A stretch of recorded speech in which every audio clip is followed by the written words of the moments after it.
want the left-hand side of the table here, just so it's all, because everything's coming across right now. So I'll just take your camera off and stuff, and then we're gonna slowly move it over.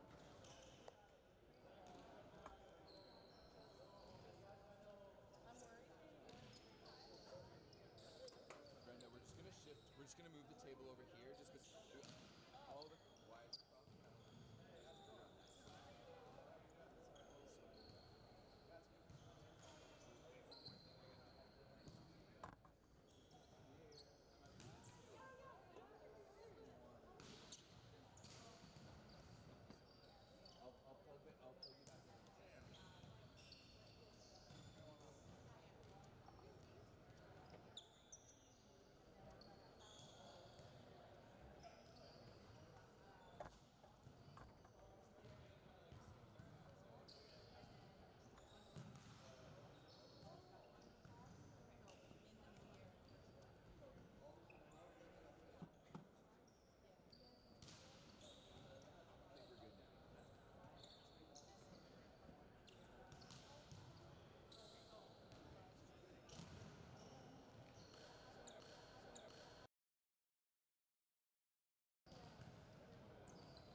Okay. So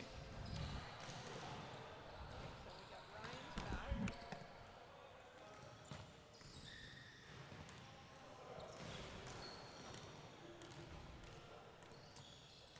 This I can deal with. And then we've... Because there's no printed roster, right? No, unfortunately not. So here's the two rosters. What are the teams again? Ryan's back. And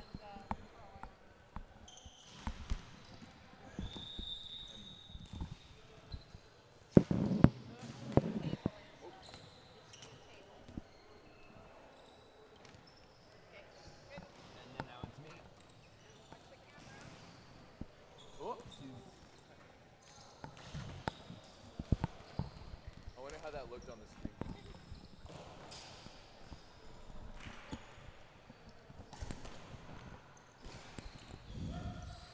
do we need a sound check? We sound pretty good, I think. Might just put you up a little bit, I think.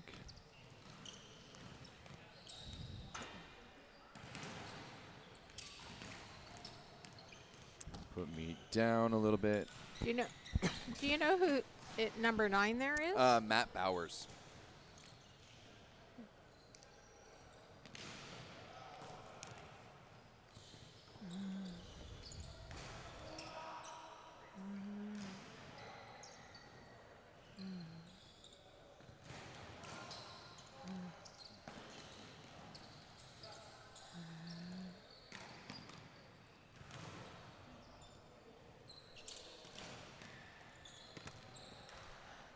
What's up, Kobe?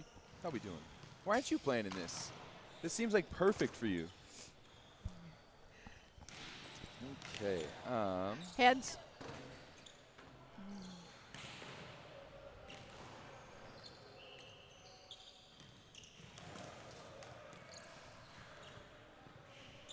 Sorry. Okay. Ours. Nick Balladado. Validata. I don't know.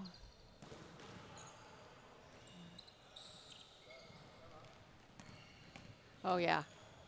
It's, I don't know him. I don't know where he is. This must be him in the red. Yeah. Nick Balladado. Yeah. Okay, so I got this team covered. Okay. And then we'll just figure out the other team as we go. I'm not hearing you through the headset. No, we can't hear each other through the headsets. Oh, okay. I've got nice equipment, but not that nice of equipment. Okay.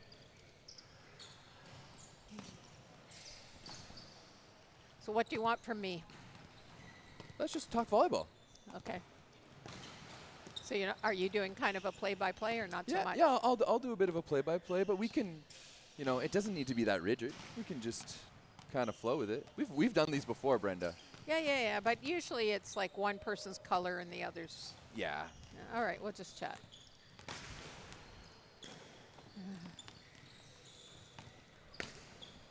Making sure it's not too dark. I'm going to ask Josh where he's playing next year or where he plays now. Do you know that? No, I don't. Okay, because he didn't go back to York, I don't think. I'll wait till.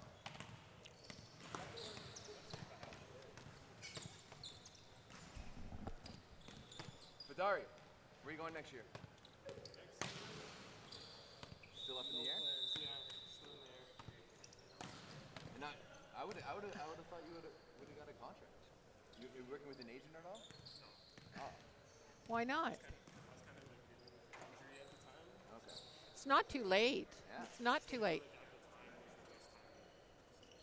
was just No, but getting an agent and getting started on one, because Zach signed his first one in November, and then he got a way better one in January.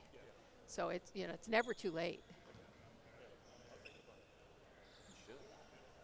Hate to see talent go to waste. Yeah. All right. He didn't think that of me when he was playing against me. Okay. Oh, we this are- is dangling. Is that supposed to be dangling? Yeah. No, it's fine. Okay. are. And yeah, we're about to get underway here. Power pools here at the Pro-Am Volleyball 2004. This is Everett DeLorme, joined by the one and the only. You could say she built this house, Mrs. Brenda Willis. Pleasure to be here. Brenda, this is not the first time you and I have done a stream together. No, it's not. And I'm not even sure how many times we've done it, but it's always been a pleasure. So I'm looking forward to this. And we have two very solid teams here with the Pro-Am team and a team called Ryan's Back.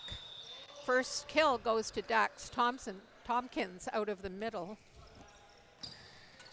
I was trying to, did you recruit Dax to come to Queens? But no, I remember it was Gabe because I went and did one of Michael Amoroso's momentum camps up in Wyerton. I met Dax. Right. I remember messaging Gabe on Facebook and being like, there's a... Yeah, no, I think Gabe takes full credit for that. I met Dax before he made his decision because I went with Gabe to a tournament mainly because Gabe and I had both been working on Eric, you know, from grade 10 on. But yeah, Gabe is the one who secured that deal.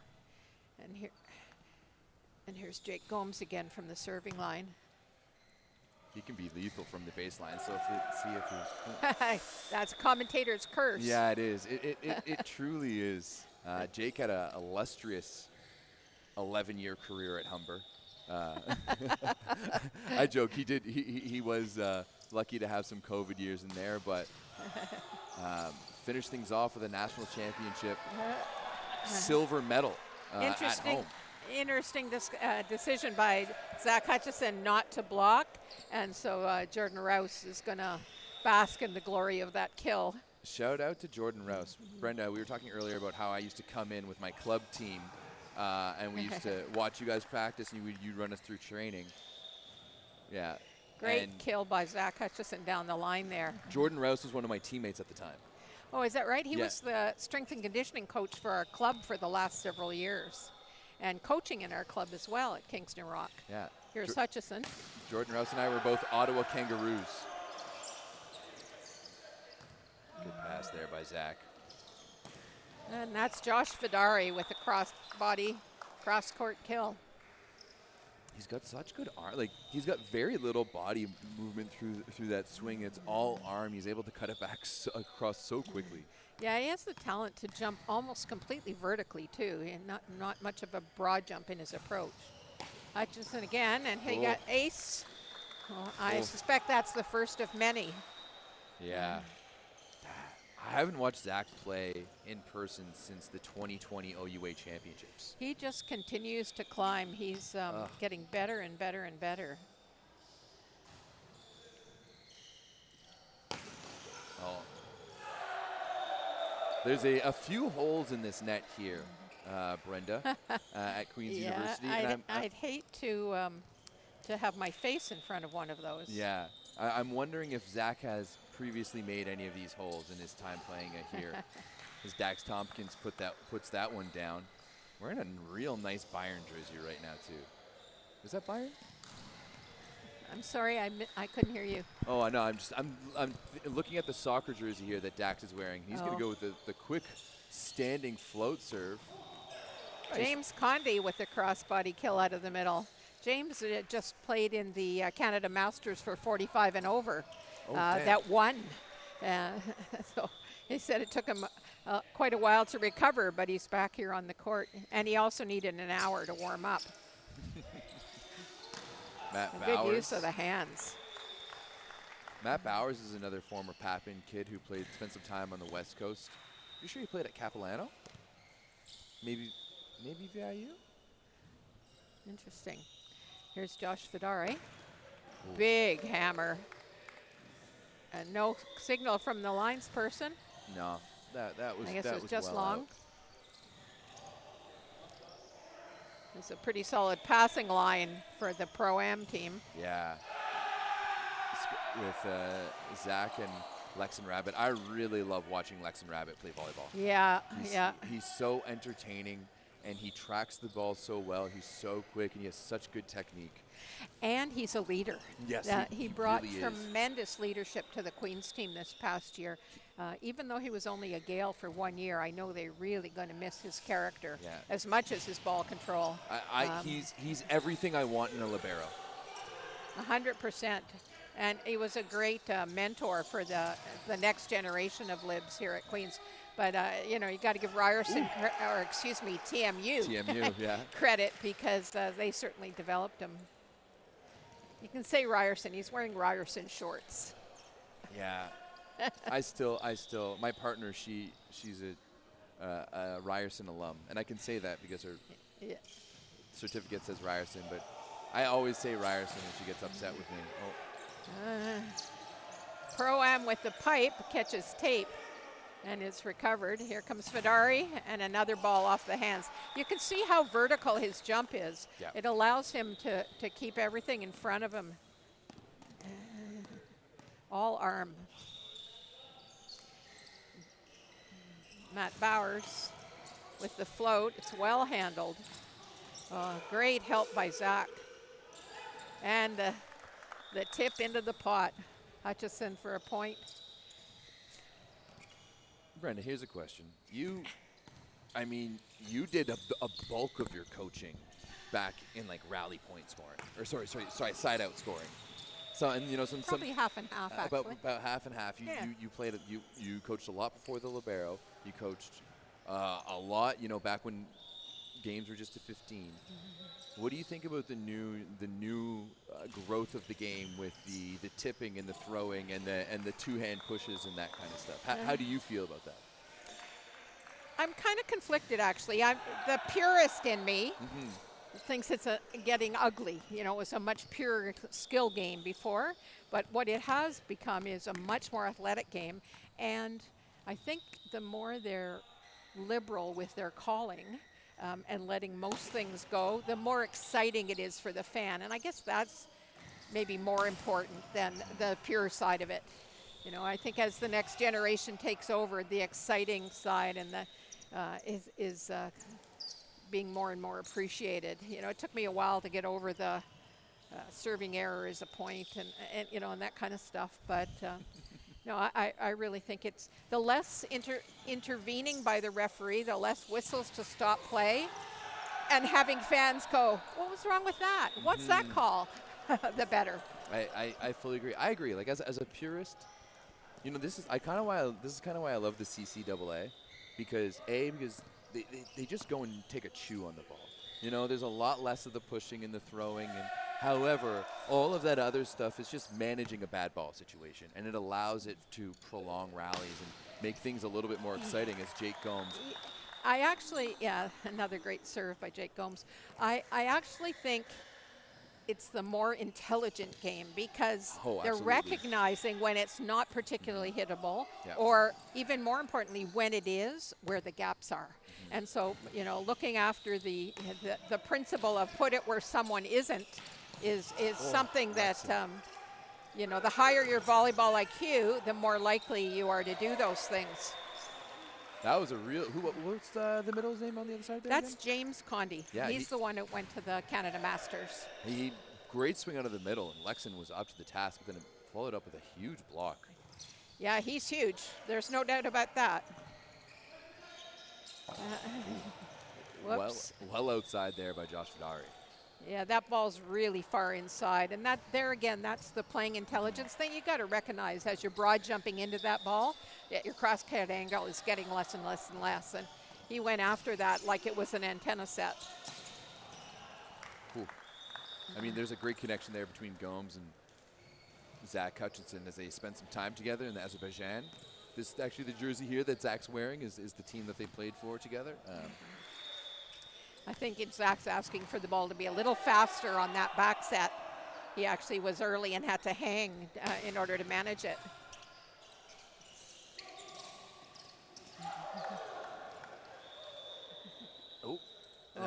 That's not good. That is not good. I think may have just, he's already got a pre-taped knee, so obviously he's got an injury that he's been managing. Luckily, this Ryan's back team is one of the few teams that actually has some guys on the bench. So That's a Yeah, they've got a roster of 9. I noticed there's a few teams with 7 or Yeah. 8. So, yeah, he should be getting some ice for that knee, not just sitting there, but that's between him and his, I want to say coach, but there's no coaches here today.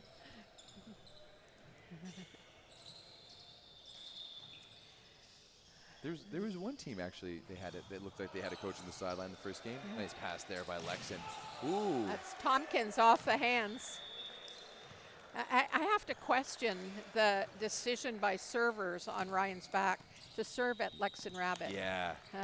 That's a local team, Ryan's back. It's Yeah. a Kingston team. So they have to have seen Queens play and know that Lexon is a reception machine. Oh, self-call on the net there. Yeah, I've been really impressed with the sportsmanship all around. You know, it's just volunteers doing the lining and the refereeing, and not certified officials. But there haven't really been any controversies because the players have been great about looking after the calls themselves, although there was a net fault there that nobody called. You know, and I think they were both on the net on that one, Yeah, so it it could have cancels been. it out. You talk about, I hate the net calls in volleyball. I want to take out net calls. And where do you draw the line? Can I they know, like I ream on the know. net, pull it down, and then hit it? Well, my thing is especially those long rallies where there's the faintest touch, and Yeah. it just kills it. Yeah, I guess it'd be. Well, that could have been called a double. It's a really tough decision between when do you gain advantage, or cause disadvantage by touching the net, and when is it incidental? For a while, they allowed incidental net faults as long as you weren't in the act of playing the ball anymore. Well, for a while, but it was just the top tape. So anything Yeah. in the netting and the bottom tape, and it was the same thing. If you weren't involved in the play, Yeah. you could touch the net. But the reality is, referees' judgment across a number of officials is so difficult to manage that it caused more controversy and grief than it's worth. So at a certain point, the refs go, you know what? It's just like screening. The amount of like backlash over calling or not calling, eventually they just like get rid of it. Yeah. Let's make it easy. If you're on the net, it's a fault, and that's it. So the only indecision is when they miss the net fault. It's not really indecision, but Nice rip there by Bowers. Oh, Gomes slips on something there. Our court mopping crew are the players themselves. our make believe court mopping group has been slacking a little bit. So we got 17-15. Ryan's back has been doing a not bad job here of just sticking with the big guns here from Pro and Volleyball. They have been, but I think it's as much about unforced errors as anything. That is very true. Great serve by Josh Fedari. And that's out. So that's a key point in breaking away. A 3-point lead now. They are the top seed in their pool, playing against the 3rd seed from the other pool. So this is kind of what we expected.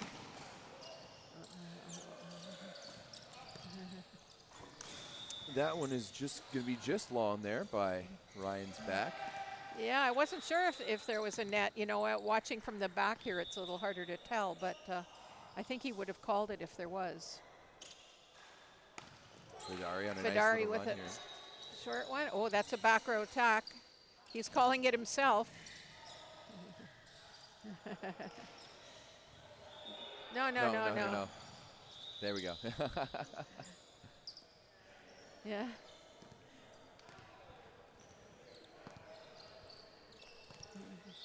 I like how we have a 3-ball system, though, Okay. just on this court. Fedari again takes a good swing at that one. Rouse will give that out of the system. Nicely played by Lexon and all. Jake Gomes is not happy with himself after that one. He's just still missed. he's still got the kill. Maybe it wasn't the big kill that he was looking for. Yeah. Just, it's just little paintbrush effect there. Another Fedari rocket, and that one's out. So we're at 21-16.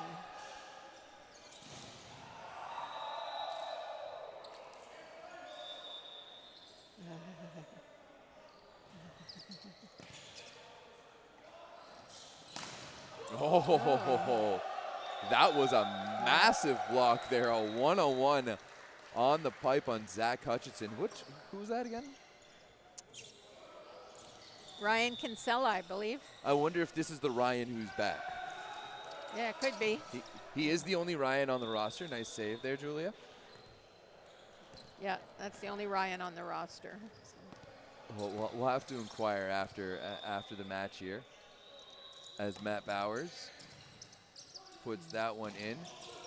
Kinsella once again off the block, and Fidari is going to put that one. Yeah, on. I've seen that before. That's when the ball gets behind Fidari with his vertical jump. He finds it really hard to control it. Got underneath that ball and basically launched it. Nice pass there by Hutchison. He's going to be That, outside good again. Fix. That ball's aside. We got a free ball from Chi. It's blocked right away.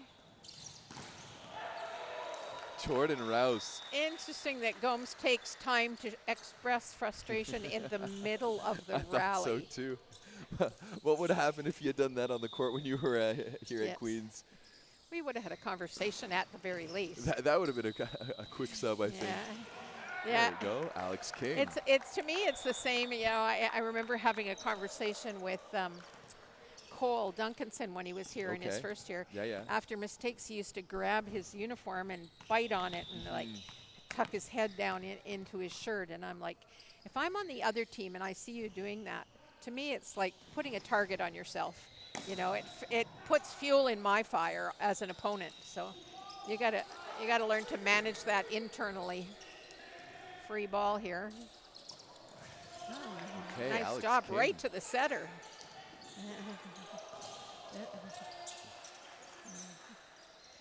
That's a ball. There Boy, we that go. fast, flat set out to the antenna is money for Zach Hutchison all day long. It's no wonder he was the, all first team All Canadian and OUA Player of the Year and all of those things. I believe he's got a contract in France next year. He is. I think he's going to.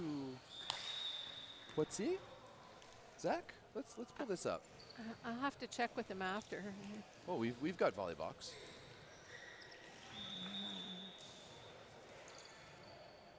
I was already looking up Jeremy Murray earlier. He's heading to Czechia next year, Czech Republic. Usina Dlabem. Zach down the line.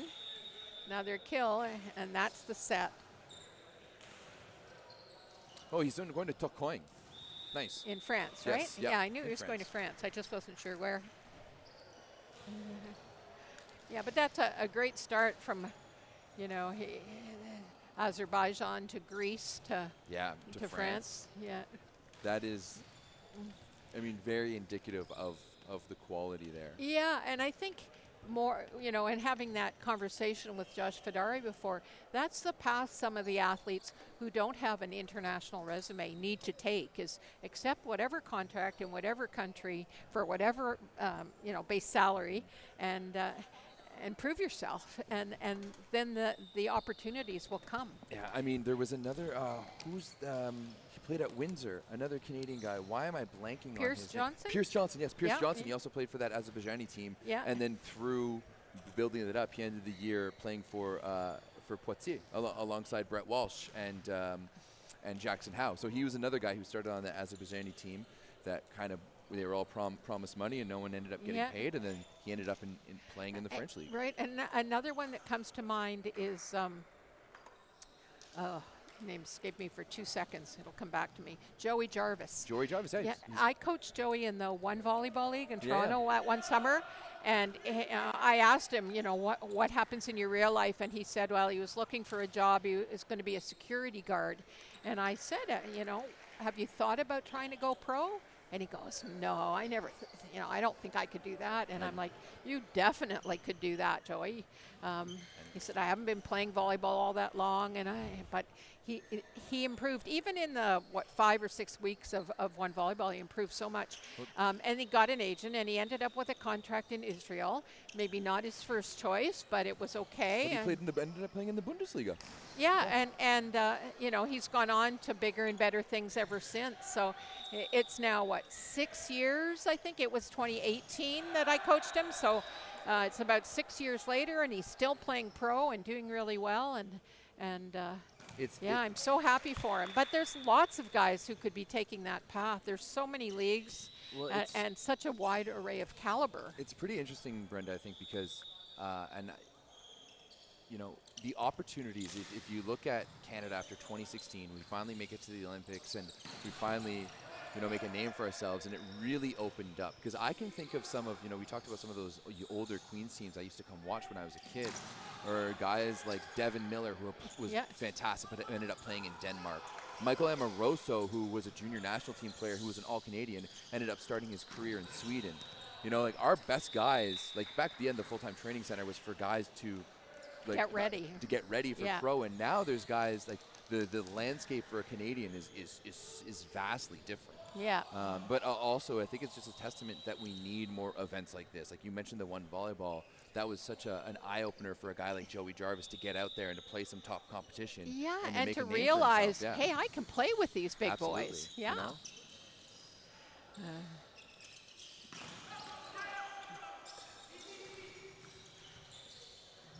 Scrambly defense going on. Hai Chi Lu using his defensive prowess, earned at the University of Guelph. Chi is going to be coaching in the Kingston Rock this fall, our 17U girls team. Float serve from Jordan Rouse. Back set. And another Josh Vidari kill down the line. Hai Chi was kind of in no man's land there on defense. Yeah, I think I'd be a little likely to turtle as well. And block gave him way too much line. He can hammer. Alex King. Wow.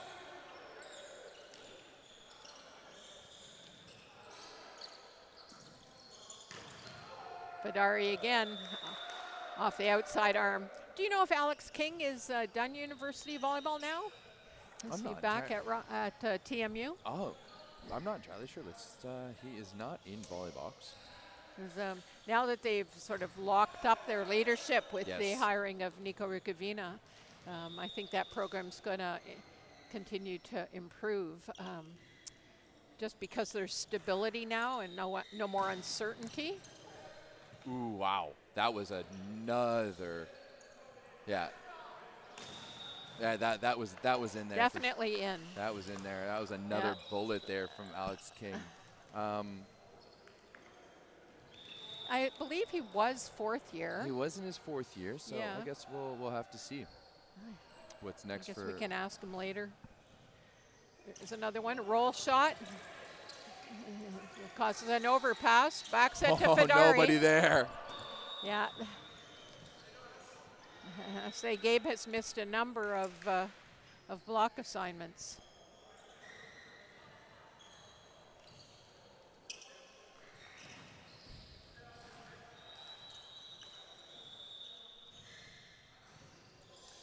Sometimes the outside hitters try so hard to help in the middle that they get caught late on their own assignment.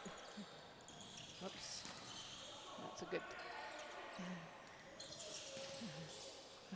Right now it's just the miscues, and I think Jake Gomes is trying to maybe doing a little too much with the offense. Yeah, he made contact with that ball too low, so it came up under Dax. Dax Tompkins is 6'8", so it came up under his armpit. It's almost impossible to hit that ball. No. Yeah. You have to scratch yourself in the pit. The long-standing float serve. He's going to pull Gomes off the net. Nice rolly over the top. That's over the net. And there's Tompkins. Somebody's on the net again. Oh, he called it himself. Calling it themselves over there once again. Nice amount of sportsmanship from Ryan's back. Yeah. We're now at 6-3. for the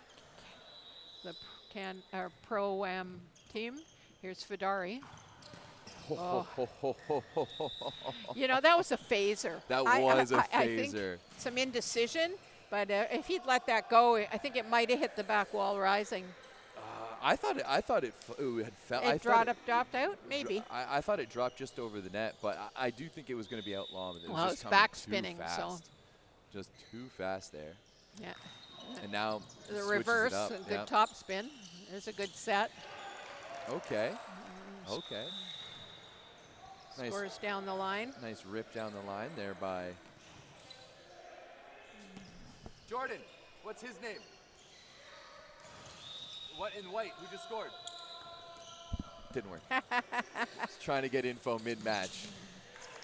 It wasn't happening. What's White's name? The gray shirt, Gavin. Gavin Caldwell. Gavin Caldwell. Okay. Yeah, that was a good kill down the line by Caldwell, and he's the one who's been missing those block assignments on Fidari.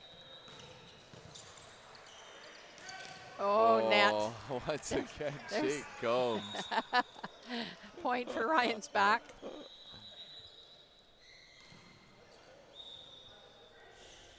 Oh, he's saying he did not hit the net. So his gigantic gesture of frustration wasn't about hitting the net. It was about paintbrushing the end of the ball again. I see. I don't know if I believe him on that one. Yeah, but I'm we'll- not sure. We'll go with that story. You know.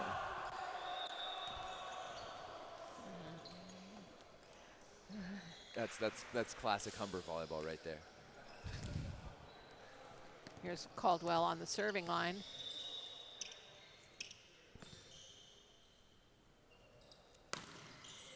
Yes, attempt at Into the net. hybrid maybe, or just a low toss?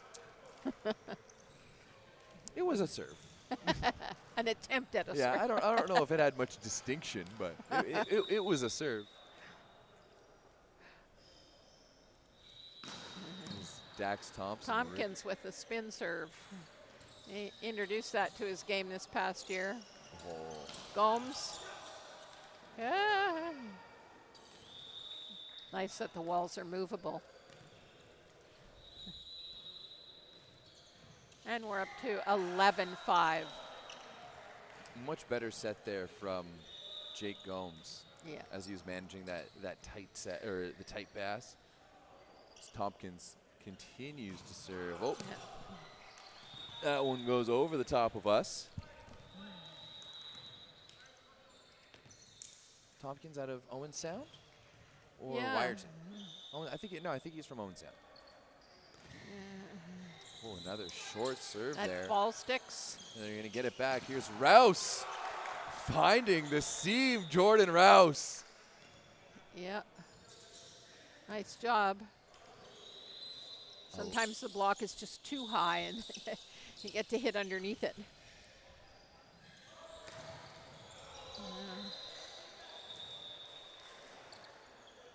And we're at 12-7.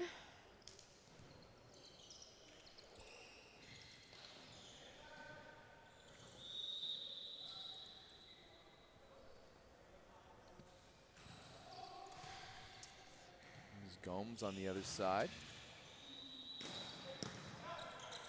Good pass. Ah, this time he challenged the hand straight on, and Rouse with the point. That's about like 3 kills in this second set here for Jordan Rouse. Yeah. Putting the team on his back a little bit. Not entirely sure what we were waiting for there, but now we're underway. Bowers is going to get it on the right side, and Jordan Rouse once again with a one-on-one block, and he points over here. Yeah, sometimes blocking is just about placement and timing. Yeah. You don't have to be overly physical, and Jordan jumps well for his size, but it's still not a high block. No, Just a smart block. Sometimes those tall blockers, especially on the right side, end up being really bad because there's so much space underneath. Exactly. Oh, that was, I think I saw that in as well, yeah. Actually, Brenda, I interviewed Gavin Schmidt during VNL, and we had a chat, and we were trying to talk about his blocking, and that there was so much movement in his blocking. And he was such a leaper that it was hard for him to kind of stay in one place.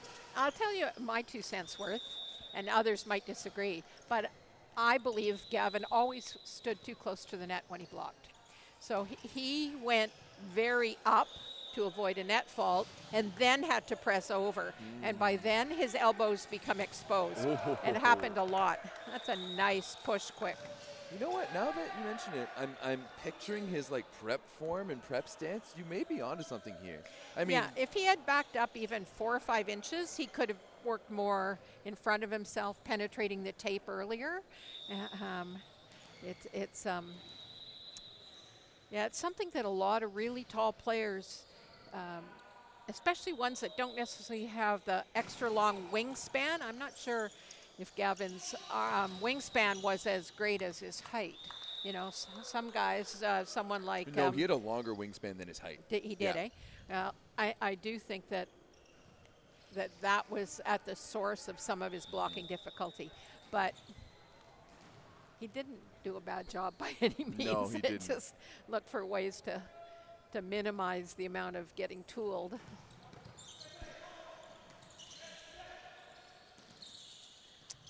Put that one over by Rouse. Now here's the pipe to Bowers on the one-on-one block there by Conti.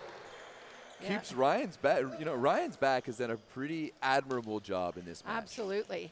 You know, and Conti is in the air a long time, and he's not super high, but he's really disciplined. Yeah. He's patient, and he just takes one shot away, and if the hitter is either not looking or foolish enough to challenge him straight on, then they're going to pay for it.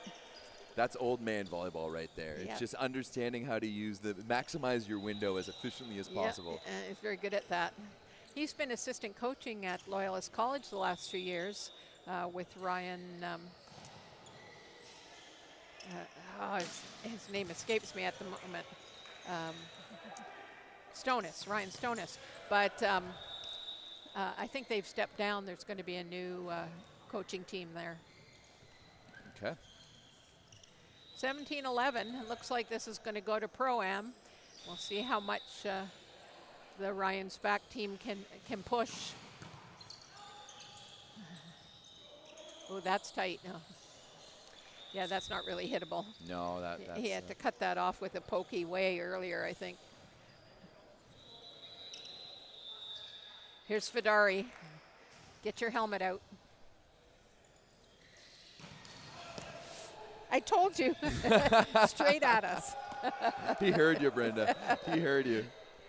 And he was like, first, this is for not recruiting me. Second, here's for that comment. Oh, I don't think there was any Overlap there?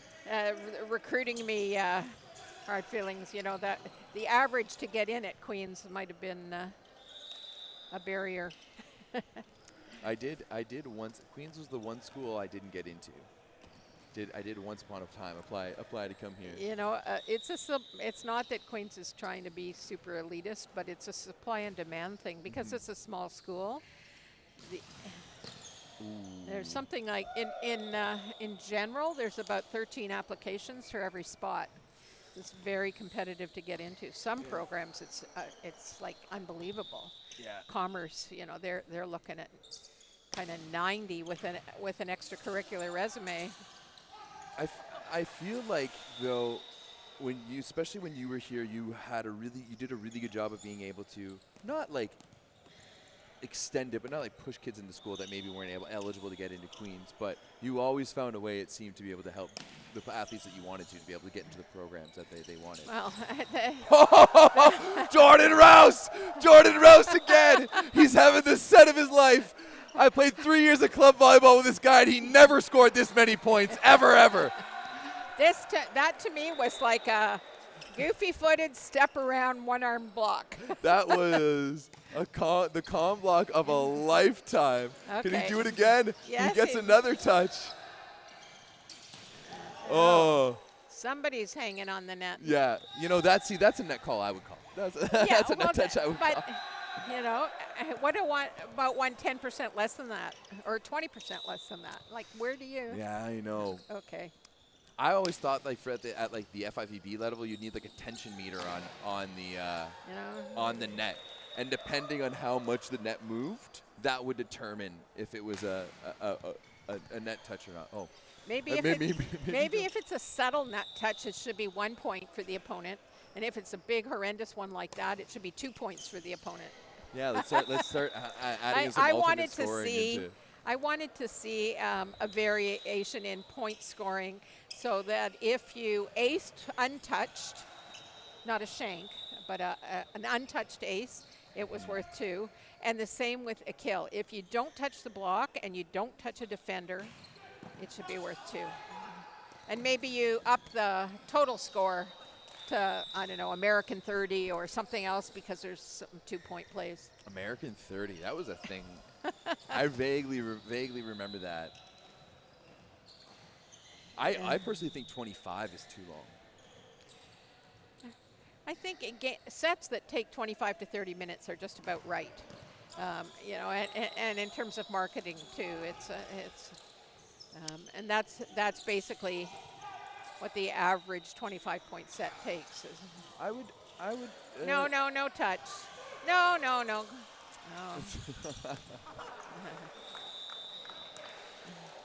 I would disagree. I think. Have you watched the Indian League ever? And they play games to 15. Yeah, I've been part of that. I also coached in a national team event where we tried we were testing a scoring system with 4 quarters and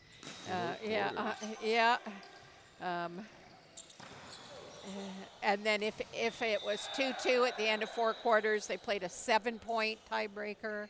We did a bunch of different things, back around the time that they were experimenting with rally point.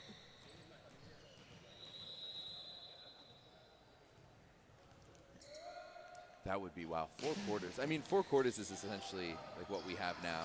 Ooh, yeah, in a way it's what we do now with each set being, the equivalent to a quarter. Because if it's 2-2, then you go to a tiebreaker. But the quarters were also timed. So they were trying to figure out whether... timed and scored. Oh, and that was... Yeah, it was like 20 minutes or 25, whichever came first. Okay, interesting. Well, that one is going to go to Pro-Am Volleyball. They're going to continue here, and that's going to improve them to 3-0, I believe, so far here at the Pro-Am Volleyball 2024 tournament. I think the way it works here, Brenda, is that all teams play 4 matches today. So there's pool, repool, and I wouldn't call it a power pool because they just repool with like the first, second, and third place teams from each of the pools. Yeah, I think it kind of neutralized any misseeding. So it's like repooling rather than power pooling. So they'll play 1 more today. And so that will be a total of 4 best of 3. So in some sense, this starts to become survival of the fittest. With a lot of these teams, it's they got a great first match in them and maybe a good second match in them, and then we'll start to see fading. Some of the younger current university players maybe have a little better shot at continuing to maintain. Yeah, the longer the tournament goes on, the better the young guys are going to start to do, I think. Especially, I was talking to Bruno Lotzi before this match, and he was telling me that, like, I'm in beach mode right now. Like, I'm not in my indoor season. It's in indoor season right now. This is Bruno speaking. Yeah, this is Bruno. Gotcha. And I mean, over in Ottawa, they have a pretty extensive beach league with Max Volley, and they've got a lot of tournaments going on over there. So they're all playing beach right now. And he's like, I'm not ready for indoor season as much. So there's, of course, you got a bunch of... Although cardiovascularly, he'd probably be fitter than most if he's been playing a lot of beach because that's so demanding. And I mean, anyone who knows Bruno as well knows how competitive he can be as well, too. So he's one of those guys that it wouldn't matter. So I think that what time is that next game scheduled to start at? 3:30. We got to... I have a feeling that that's going to be pushed up a little bit because it is 2:30 right now. My dog would love it if it was pushed up because the poor thing doesn't like being on her own too much. Should have brought her here.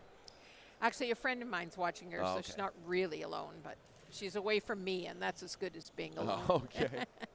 All right. Well, that was fun. It was. I Well, look forward to doing it again in about half an hour. yeah, I think I think it might be a little less than half an hour. I think we see Zach Hutchison, who's the tournament Yeah. organizer, just talking to some volunteers right now, and we'll see how quick we can get this next one going. But we're just All going to right. keep this stream going, and we'll mute it, and then we'll be back in shortly. And thanks for listening. All right, thanks, guys. Oh yeah.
The other team's name is We Keep It Up. I guess that means they're a defensive team.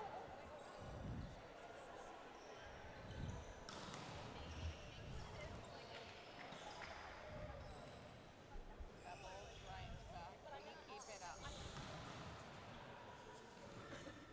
There's not a name on there that looks familiar. Nope.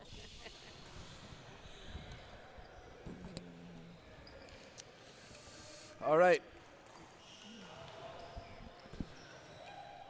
Who knows this We Keep It Up team? Okay.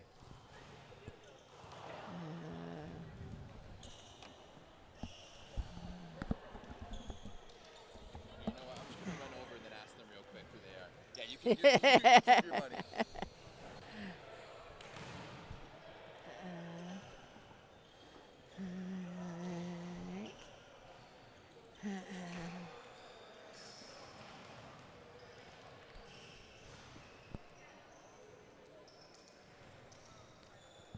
Poor Lavinia, refereeing so many games in a row.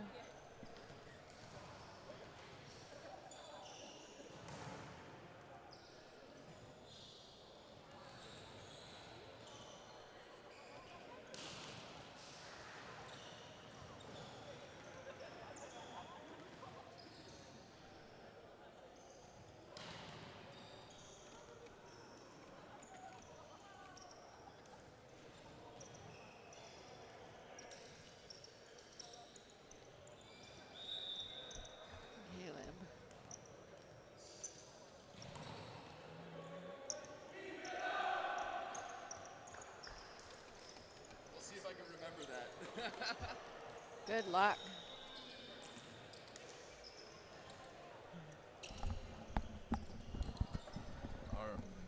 All right, we are back now for repool match number 2 between We Keep It Up and the Eastern Elites.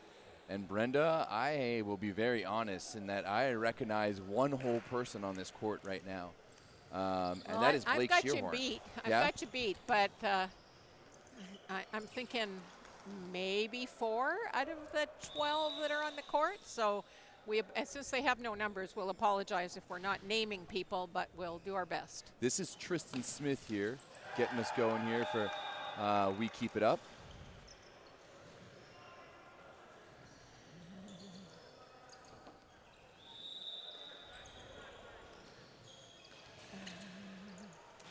Float service handled, and the lefty straight into the block.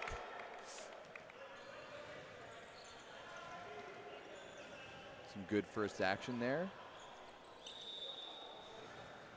I know Ben and I know Blake on the other side for Eastern Elites, so we're gonna try to figure this And out. I can help with one more. He's off at the moment, but one of the middles, the blonde with the curls, is Caleb Juice. Okay, this is Samir Yarman serving right now and into the net. Not a great start here for We Keep It Up, as so far it's there keeping it into the net on serving. I think defense is probably their prowess based on the name they gave themselves. I would hope so. Float serve by Shearhorn. Ball set outside. It's rolled. It's Okay. and it scores. Sometimes all you need to do is get that first one in just to gain a little bit of momentum, gain a little bit of confidence. Yeah, this is a second in one pool versus third in another, so we're not looking at any pool champions here. And spin serve, and it's an ace. Okay, And we have a tie game. we do. I believe that's Noah Archer with the ace there.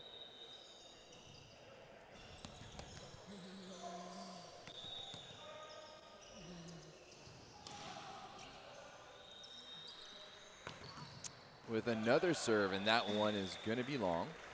Well, that's 3 of their points. They've got 4. 3 of them are opponent serving errors. Here's Ben Lammers. Float serve. And, Okay. and the lefty off the outside arm. I completely forget the lefty's name. We could ask him, I suppose. Yeah. If he gets a good Nice float that was serve. actually a nice float serve. I Yeah. liked that. Got good movement on it, and then makes a good dig there. That's Tongi putting it over. Oh, what a! Ooh, I liked that swing down the line. Yeah, that's The a great swing. the body awareness to keep that right shoulder open and have the patience to have it come across his body. Yeah. Okay, so now we have Caleb Juice at the net. Puts up a big block, but it gets abused. That was by Cameron Hare.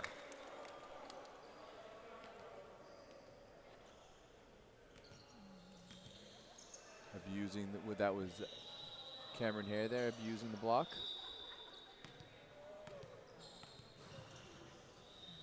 We're all tied up at 5 apiece.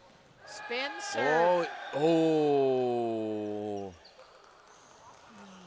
Oh. That's a backward sequence of events with the referee calling it out and then the linesman agreeing. However, I think it was the right call. And that's going to be an ace. And they break away for a 2-point lead at 7-5.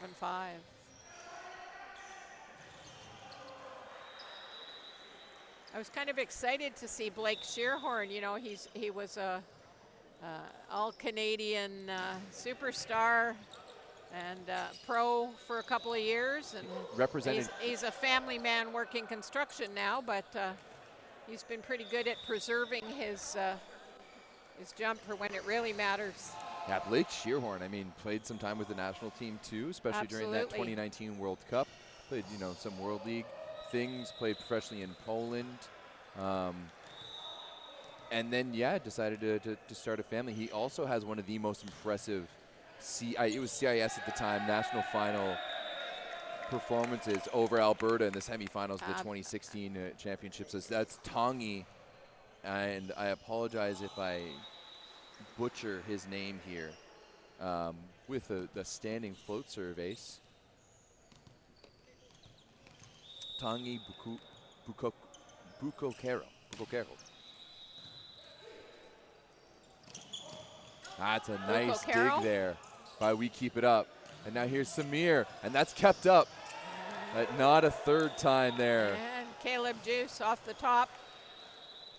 I'm learning a little bit. I know Cameron Hare is a former Ottawa Fusion guy, as I'm looking up here.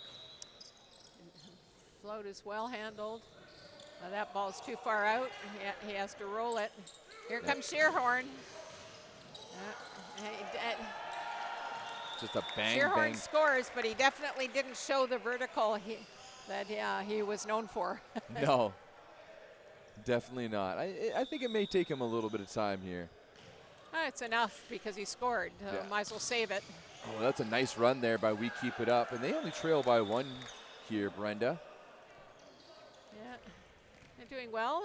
You can't really tell who should be middle, since they all seem to be about 6'2" or 3", but or less. Here's Tristan Smith. The roll, Shearhorn handles it, and he tips. Shearhorn thought they were on the net, but no call.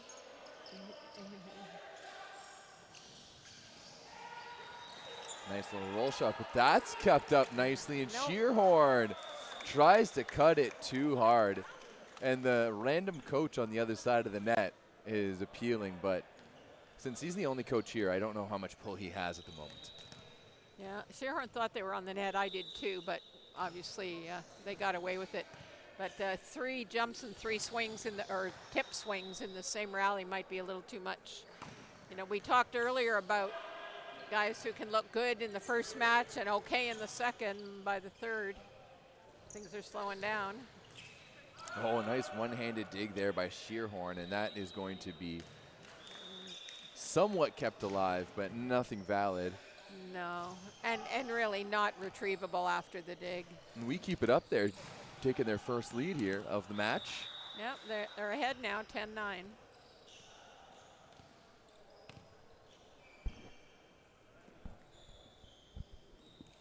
Another spin serve, it's well handled. Back set. And that one got launched.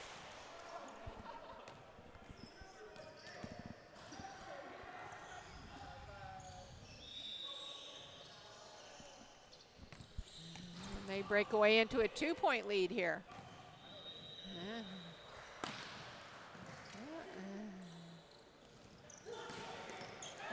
Blake decided to put some legs into that one.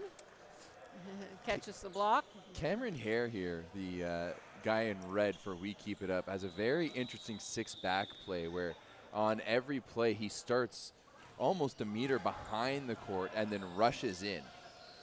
It's an interesting play that I haven't really seen work out for him yet.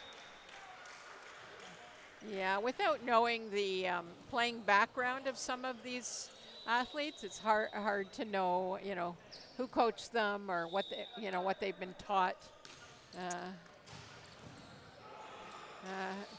Oh, that was a nice rip down the line. Unfortunately, about 1.5 meters wide. I think I'm a firm believer that you should play in sequential order. So if the first possibility is a setter dump, or an overpass even, but more likely a setter dump.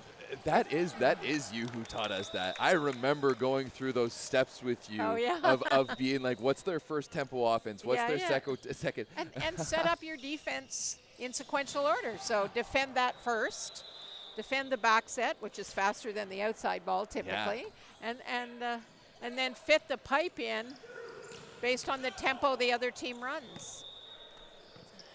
Yeah, I remember you in the old Bartlett gym. You have a great memory. Going through that stuff. So I remember it was Devin Miller who was like walking through, and he could make it from where your IDP was in six back to, covering the cross court in 2 steps. And at the time, at 14, 15 years old, I was like, how could he do that? It taking me 3 or 5, or 3 or 4. But yeah, I still teach that. I was coaching I think adults. most coaches do. Yeah, but I was coaching adults this year, and that's what I've been doing recently is coaching adults. A lot of people who have gotten into the sport after high school and are just playing recreationally. Yeah, but to set up way outside the court, you're essentially setting up for a solid closed block on an outside swing. Yeah. And then adjusting inwards, which is the opposite of what the clock is giving you. There we go, Cameron Hare with a nice swing down the line. 14-13 here by We Keep It Up, and these two teams seem to be pretty evenly matched. And it's just at what point is Eastern Elites just going to really heavily rely on Blake Shearhorn to get them through this? Well, that might be a struggle for them. And that one is into the net. Yeah, that's a lot of serving errors, and we're tied up again.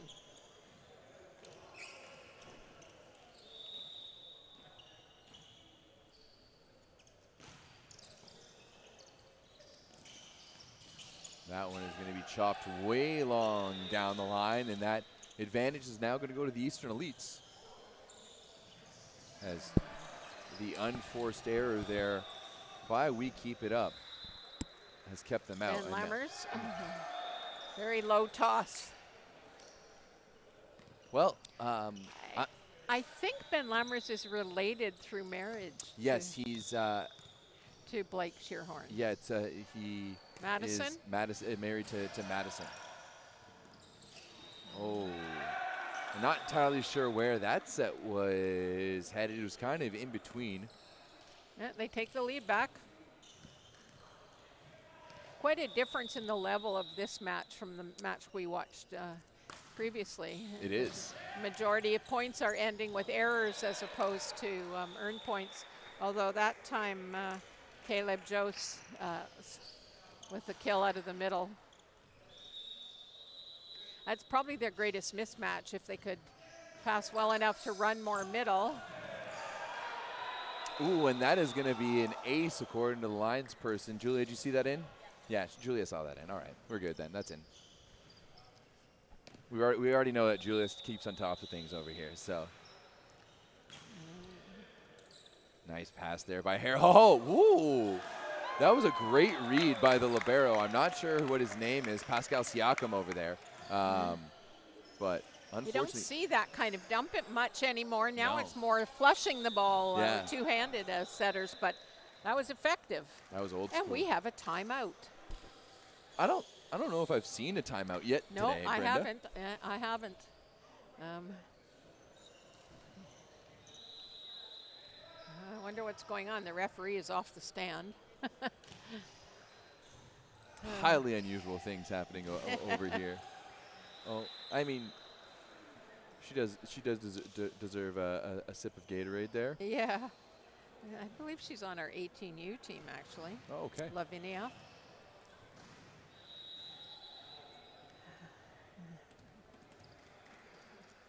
Next up, we're going to have, it is going to be pro volleyball once again against Adapt.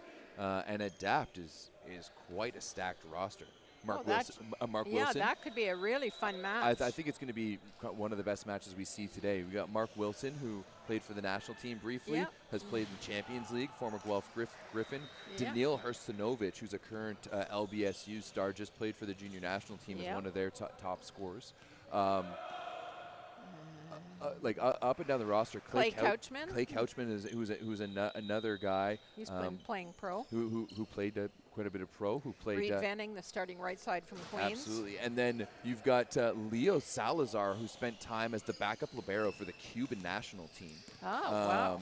And Pedro Castelado, he comes from Brazil and played in the Brazilian league. And there's a guy also not on that Adapt roster who played in the Japanese league too. So, Wow. yeah. So, yeah, that'll be a great game. A bunch of them had been playing this year at Centennial College, and That's how you know so much about them, eh? I learned it all this morning. I learned this all this morning. I cannot say I'm not going to sit here and pretend like I watched that much CCAA volleyball. I watched very little U Sports volleyball this year, and even less CCAA. Well, I watched most of the U Sports stuff.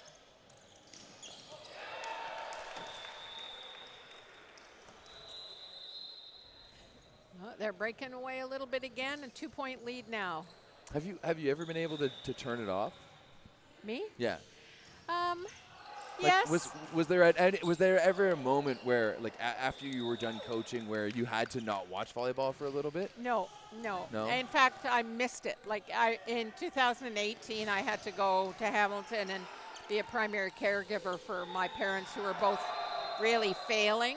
And I spent a whole year doing that. And my outlet was coaching in the One Volleyball League a couple nights a week, because I really missed it. And I could only watch matches online, and that, you don't get the same energy watching online. So yeah, I'm a junkie. I admit it. That's why we get along, Brenda. Another dump. Dump to dump. There's Shearhorn. Oh, the over on one. Oh, that's a nice right side set. Dug up by Hare. Chopped over, kept alive by Shearhorn. With one hand. Best rally of the match so far, and that's just going to be long. Yeah, that is just going to be long. They're living up to their name. We keep it up. Like, shoulder is bothering him, I can tell. Oh. There we go, Blake Shearhorn. I thought that was in. Okay. Even some guys on the We Keep It Up team. The lines person over. Oh, okay, yeah. The lines person down on the other side was trying to keep. You know what's weird? The linesmen are in the wrong corners. They are in the wrong corners. It is throwing me for a loop right now as well. We should correct them between sets.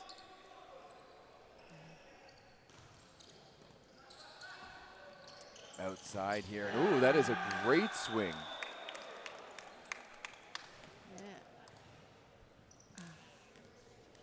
guess. Yes.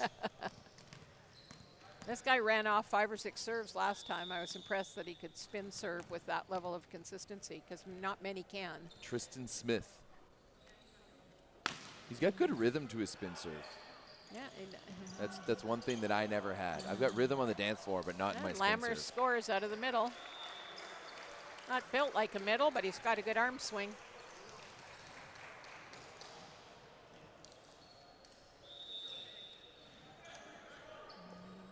Now here's Shearhorn on the float serve, and that'll be a fisty straight down. Tough pass there. I believe that was Alex Pham. 23-20. Good serve by Shearhorn. Nice It's well pass handled. there. Oh, Oh. misconnection in the middle. And That one is. lots of court. That one And now is we're at just set in. point. Eastern Elites have really taken control here, as they should. But Blake Shearhorn has been pretty quiet. Yeah, he's doing the job of any 1/6 of what's on that team. That's going to And be a nice block to finish things up there Yeah. for the Eastern Elites. So I'm just going to suggest to the lines people that they switch corners. All right. I'll be right back.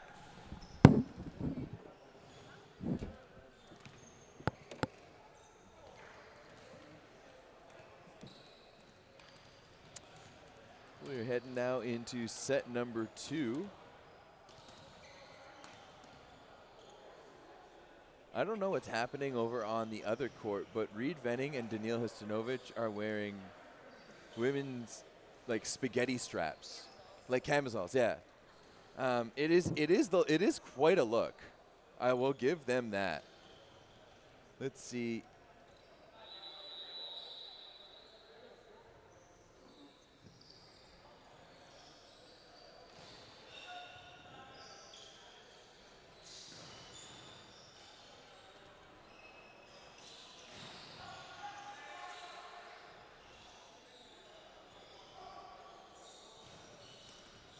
I am currently filming this, and we'll be posting it on Instagram imminently. What are the boys wearing? Oh no! Look at those. That is great. Way to fight the stereotypes, boys.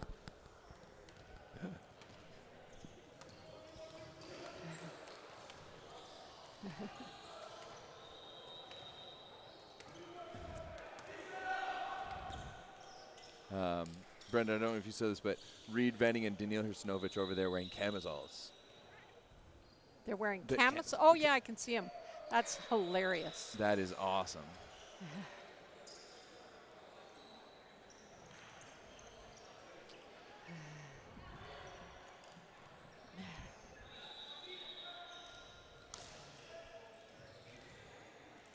Okay, we're about to get underway here again, and oh, we don't switch sides. Okay. They didn't in the last match either, Oh, interesting. or the match over there either.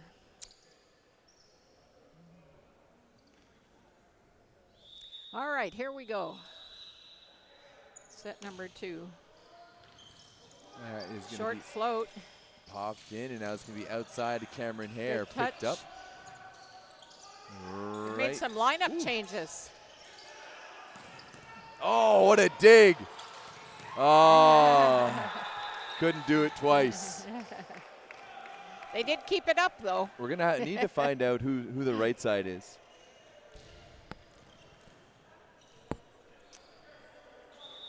Who's that opposite? Good pass there from Samir up to Tongi. That's kept alive. Now here's Hare. No. And that's going to be just wide. Looking for the touch. None given.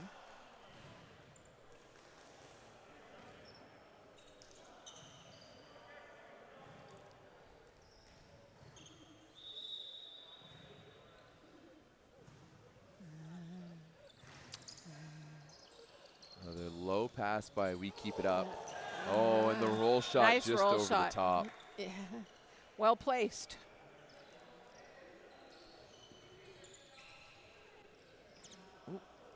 Just waiting on our volunteers here to keep us going.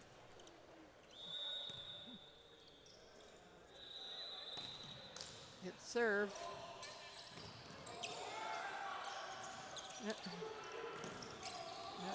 A few good touches here on the block, but we keep it up. And this is going to be out of system to the opposite, whose name we still don't know but should.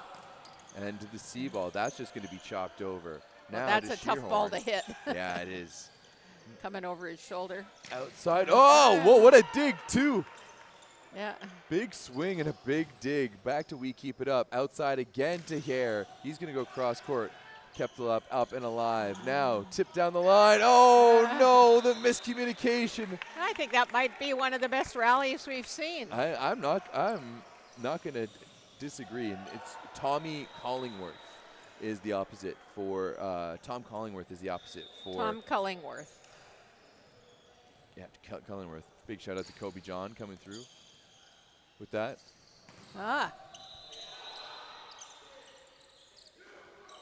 Oh, and another swing down the line there by Cullingworth.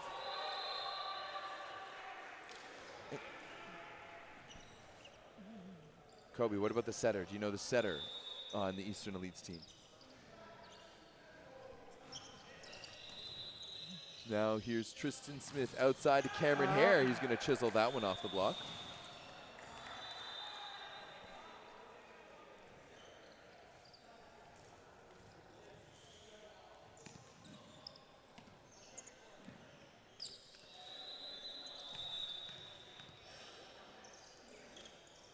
Here we go, another float serve, Snivler, well handled, one-handed set. Ooh. Tristan Smith's block there fading away. Yeah. Do you think the set was a bit suspect? Not compared to some of the other garbage we've seen today. So, and I think at this point we can assume that, especially with the volunteer that we have on the stand here, that there's not a lot that's going to end up getting called. Yeah. I've done that. I've called back-to-back matches on the stand. It's not easy. It's hard on the feet. It's hard on the knees Brenda, and the back. I pride myself in saying that I've done a lot in volleyball, and I've tried a lot of different things. And there's one thing that I will not do, and that is ref. I cannot. My ADHD does not allow me to ref. I can't keep that focused that long. And I will start arguing with players. That's the problem, is that I know that I'm right. And that's not good for anyone who thinks otherwise. Well, your listeners might find this interesting. I was a national referee. You probably knew that. But I went through all the steps, and I was a national referee. And I got the job at Queen's after that. I had been a national for about 5 years, I guess, at that point, and quite active.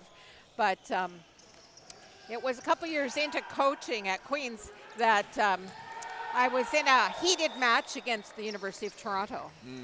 And I stood up with my palms facing up going, how could you make that call? Kind of body language, but didn't say a word. And Orest, my counterpart. I was gonna ask who was coaching Toronto at UT at the time. My counterpart was much more demonstrative and much more vocal about his displeasure on numerous calls. And he just got told to sit down, given the finger to sit down. And I got a card. And I didn't say a word. And he had said plenty.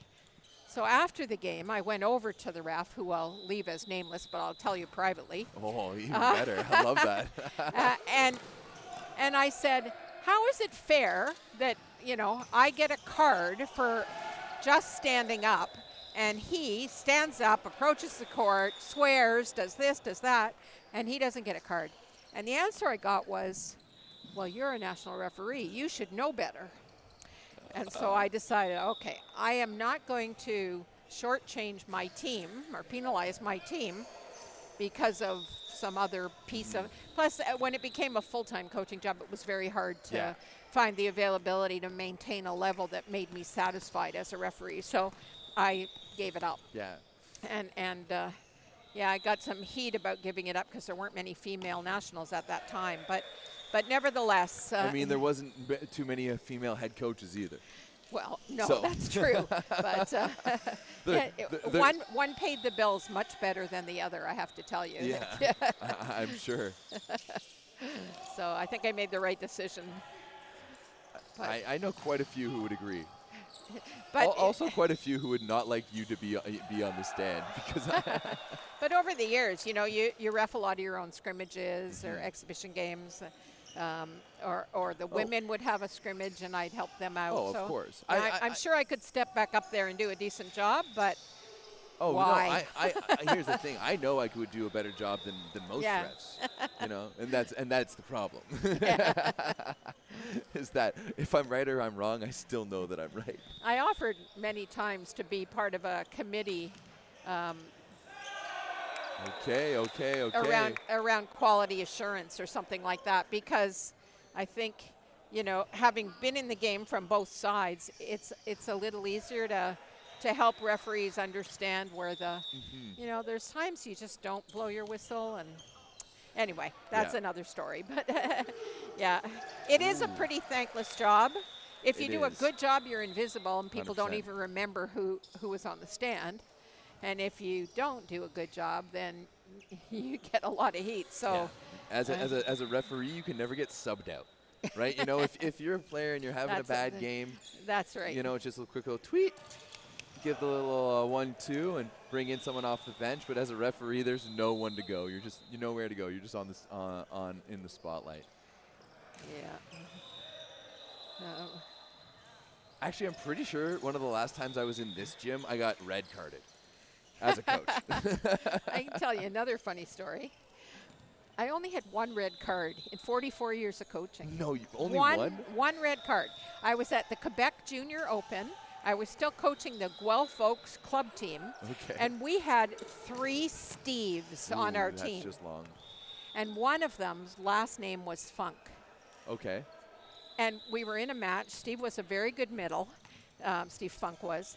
And at a certain point, he did something stupid. He played at Western, actually. Yeah, I was gonna But say. he did something stupid. And I just went, Funk, as if like, what are you doing? And I got an instant red card from a French referee. And all I did was say his name. I wasn't even mad. Oh, that's funny. That's my red card story. And to Yeah. this day, I I I have to laugh about it. I probably have too many red card stories, unfortunately. Yeah, I could be passionate sometimes, let's say.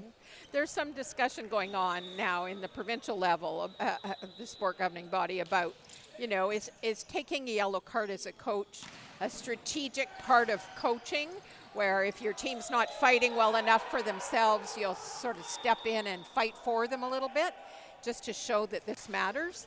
But now the sport governing body is recording cards, yellow cards, red cards, and sanctioning people and starting files, and that's really, really intimidating or, limiting for coaches. So I'm not sure,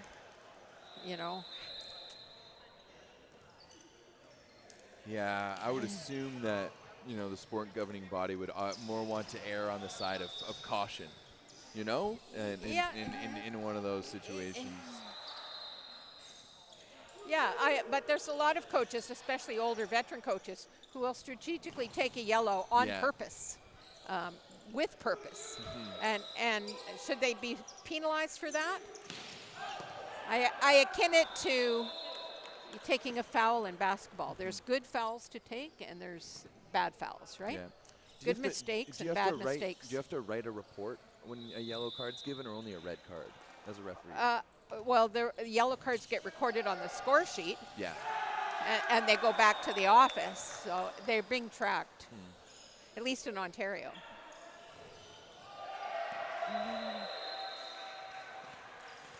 And that's okay. Like, as running a club, if you're a club executive, I'd want to know, Yeah. or if I have a coach who's consistently getting cards, and particularly red cards, but if it's a consistent pattern of getting yellow cards, Yeah, I think they should tell us. They don't need to sanction them. No. But they should let us manage our employees. Yeah. You know, we pay our coaches. Heads up. They're essentially employees. And so there's, you know, the clubs can be part of the quality assurance. Oh, yeah, The OVA doesn't have to step in they every should be. case. Well, I would want to be. 100%. But, you know, I'm not sure that we get informed at this stage. It goes directly to the OVA. Anyway, let's get back to the match. Oh, there's a nice block. Yeah, they're making it a good contest. 16-14.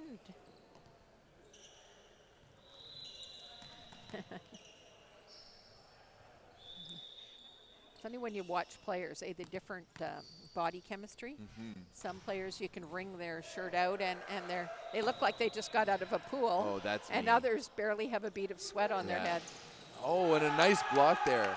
I think that's Eric Watton. I can't be 100% sure, but I think that's Eric Watton. Just from looking at the other names on the list and who I know who is. But Well, if anybody who's listening knows for sure, you can confirm it for us. but that was a very nice block, and now we keep it up. Are we potentially going to see a third set here? I've heard of, there's only one third set I've heard of today so far, and that was the Adapt team that we talked about earlier, losing to Queens, actually. Queens beat Adapt. Yes, in a Yes. very close three-setter. Yeah, and that makes sense. That was the 4 and the 5 seed. So it looks like, you know, this was one of the conversations I was having with Zach already, that, you know, their seedings were generally pretty bang on.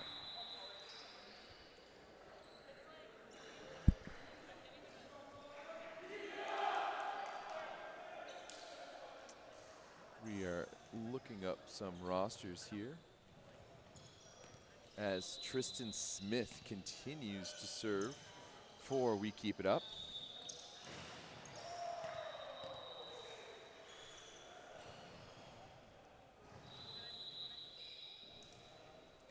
Oh, the roster's not listed anymore.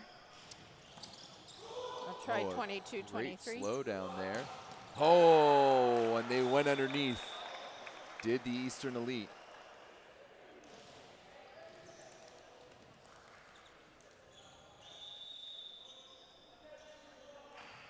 Interesting, it's not letting me download. I don't know if you can do it. But Off the block and out of bounds. I was going to the Redeemer site trying to find out the name of the setter, but the roster on the Redeemer site is not active. And last year's roster isn't archived. Here's Cameron Hare, who's going to catch a little bit of wind underneath, and that one is going to find some space behind the court. 18-60 now for the Eastern Elites. Nicely handled by Samir. Reverses it on the inside, Eric Watton. Their blocking's really been effective. We're back to a 1-point game. I believe this is Noah Archer here. It appears maybe a former Warrior. He's wearing a Waterloo Warriors shirt. Okay, and that is going to be off the block and out of bounds. Yeah, there. it's Blake putting a little more oomph into it when it matters. It's one thing, you know, as you get to be a wily veteran, you figure out how to preserve energy or Yeah. conserve energy until it really matters.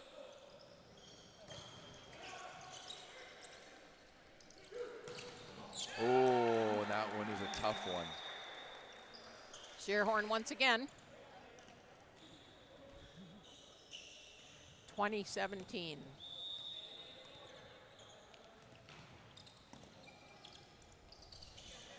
Oh, and Shearhorn shuts the door on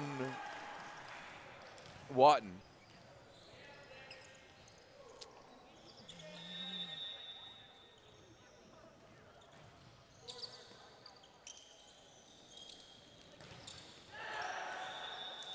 Samir squeaks that one through and is now 21-18. setters.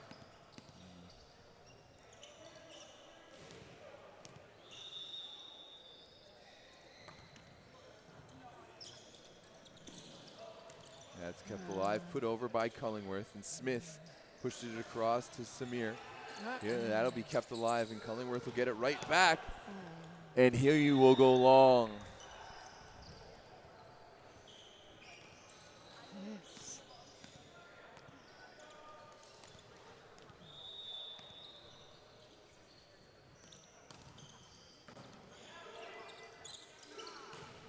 Oh, a nice dig there. Now it's going to be chipped over, but it's kept alive. And then C-ball, Cullingworth. Oh, that is a beautiful shot. Yeah, he does really well down the line. He does. And we've seen him hit down the line in a few different ways by opening up his shoulders. Yeah. That time was a bit more of a thumb down on the ball as he was coming on it a little more front on. It's very Arthur Schwartz of him. That is nicely kept alive. Here's a chance for the Eastern Goodbye. Elites. Oh, that's going to be Not dug quite up. inside enough. Go, go. Oh, and it's touched, but no avail. It's too bad they didn't set this up in the reverse with the bleachers against, or the benches against the wall, because you can't go through the wall anyway. They could run through the curtain if the benches weren't there. That's very right. You're very right. I think Zach needs to hire you as a tournament director next year.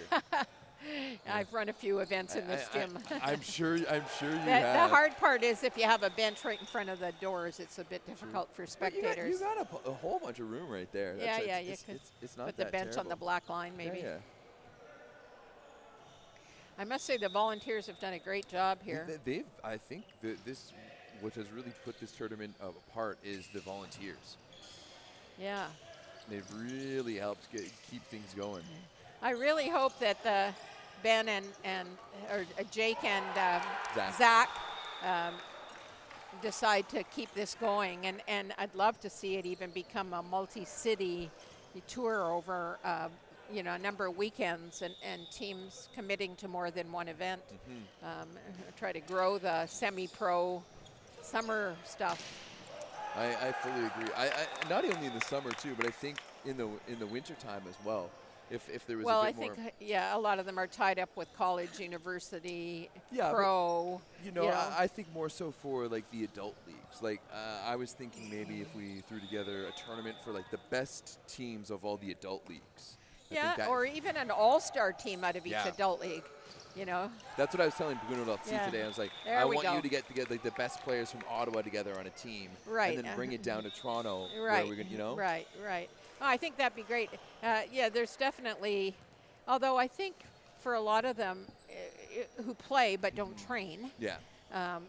I'm not sure that they want to do an abundance of travel. They're not that committed to Yeah. high performance. It's more, I don't have to go far to play. Yeah. I don't have to go far to lose. Just one tournament, Yeah. We'll draw it out so you can only play a few matches a day. We'll make sure there's some good socials at night. All right, well. There we go. So the Eastern Elite take this one, 2 straight, and they will be moving on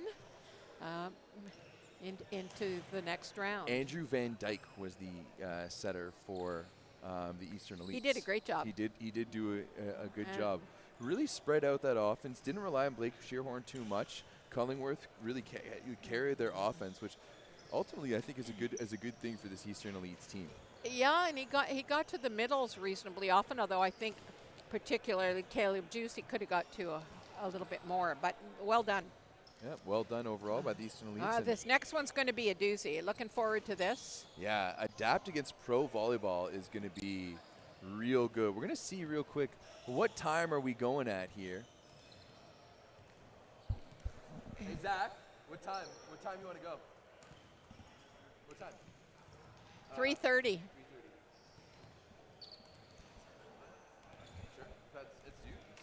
Sure. It's your tournament. You tell me. As long as the teams are willing, Yeah. that'd be great. Brenda's like, I want to go home and see my dog. I got to get out of here. Yeah. So are you all set for commentators tomorrow? I think what's that guy who commentates here? Kyle? Kyle. I think Kyle's coming for the medal matches. Okay. I'm not sure if he's going to be here for the semifinals. So, yeah, you're more than welcome to join. And once again, I think there's going to be pre-quarters, quarters, and then semis. Okay. Schedule-wise, tomorrow, there's 5 rounds in the day. Oh, is there? Yeah, 9, 10:30, 12. Oh, yeah. And then Yeah, the the Bronson Bronson. final in the main gym. Okay. So, yeah, just let me know. I'd be happy to help out. Yeah, for sure. I mean, we'll definitely need someone for the if you'd want to come for the pre-quarters, the quarters, and the semis. Okay. That would be great. I know that. Yeah, Kyle can come for the 2 medal matches, Okay. the bronze and the gold. All right. Hopefully, we'll know more names. Hopefully, we will know more names. Exactly. So it looks like we're going to be getting this one going in about 26 minutes at 4 p.m.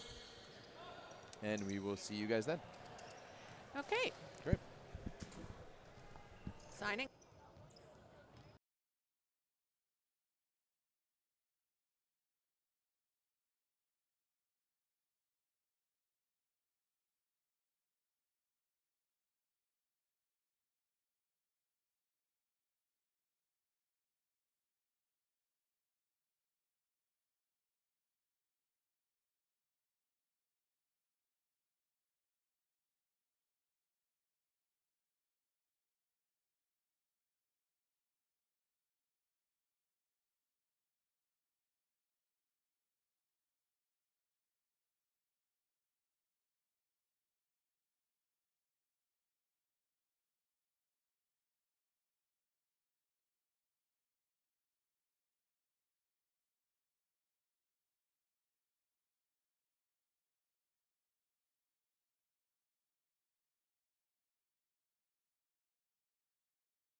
No, he was the backup libero for the Cuban Oh, okay. senior national team. And I have some Cuban contacts Okay. that confirmed it for me as well.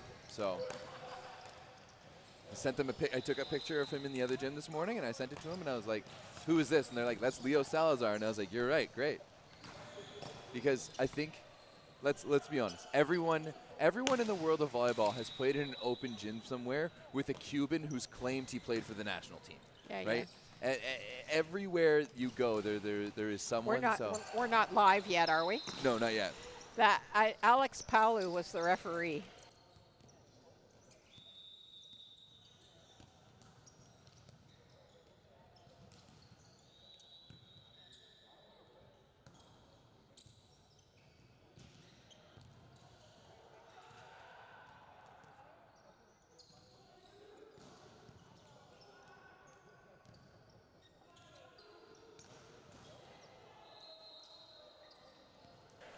Let's do it. Back here for the third match here, technically the sixth match of the the Pro-Am, Volleyball Pro-Am 2024. This is Everett Delorme, joined by Brenda Willis. I apologize, Brenda Willis. I answered to just about anything. Well, I mean, I hope not. You deserve much more than just anything. But this is a match, Brenda, that I think we're all excited for. The home team, Pro Volleyball, featuring a pretty prominent former Queen's Gale, taking on Adapt Volleyball. And Adapt is filled with, it's a mix of wily old veterans and some young guns who can ball. And I think we're in for a treat here. These are two teams that both offer up some pros, some former national team athletes. I think it's a really exciting set of rosters. I think it could be very close. I wouldn't want to bet the mortgage on who's going to take this one. Not entirely sure what we're waiting on here. Over on the other court, Pac-Man is taking on the Eastern Elites. Once we get down to the nitty-gritty of things here into the playoffs, Brenda, this tournament is going to get very serious very quick. Yeah, Zach and I were talking earlier about, rather than pooling and repooling, going with a pool and then true power pools. And if you come last in your pool, you only play teams that were last in their pool. And so you find your level, and we get rid of the 25-10s half a day sooner. He's going to look at a lot of different formats, but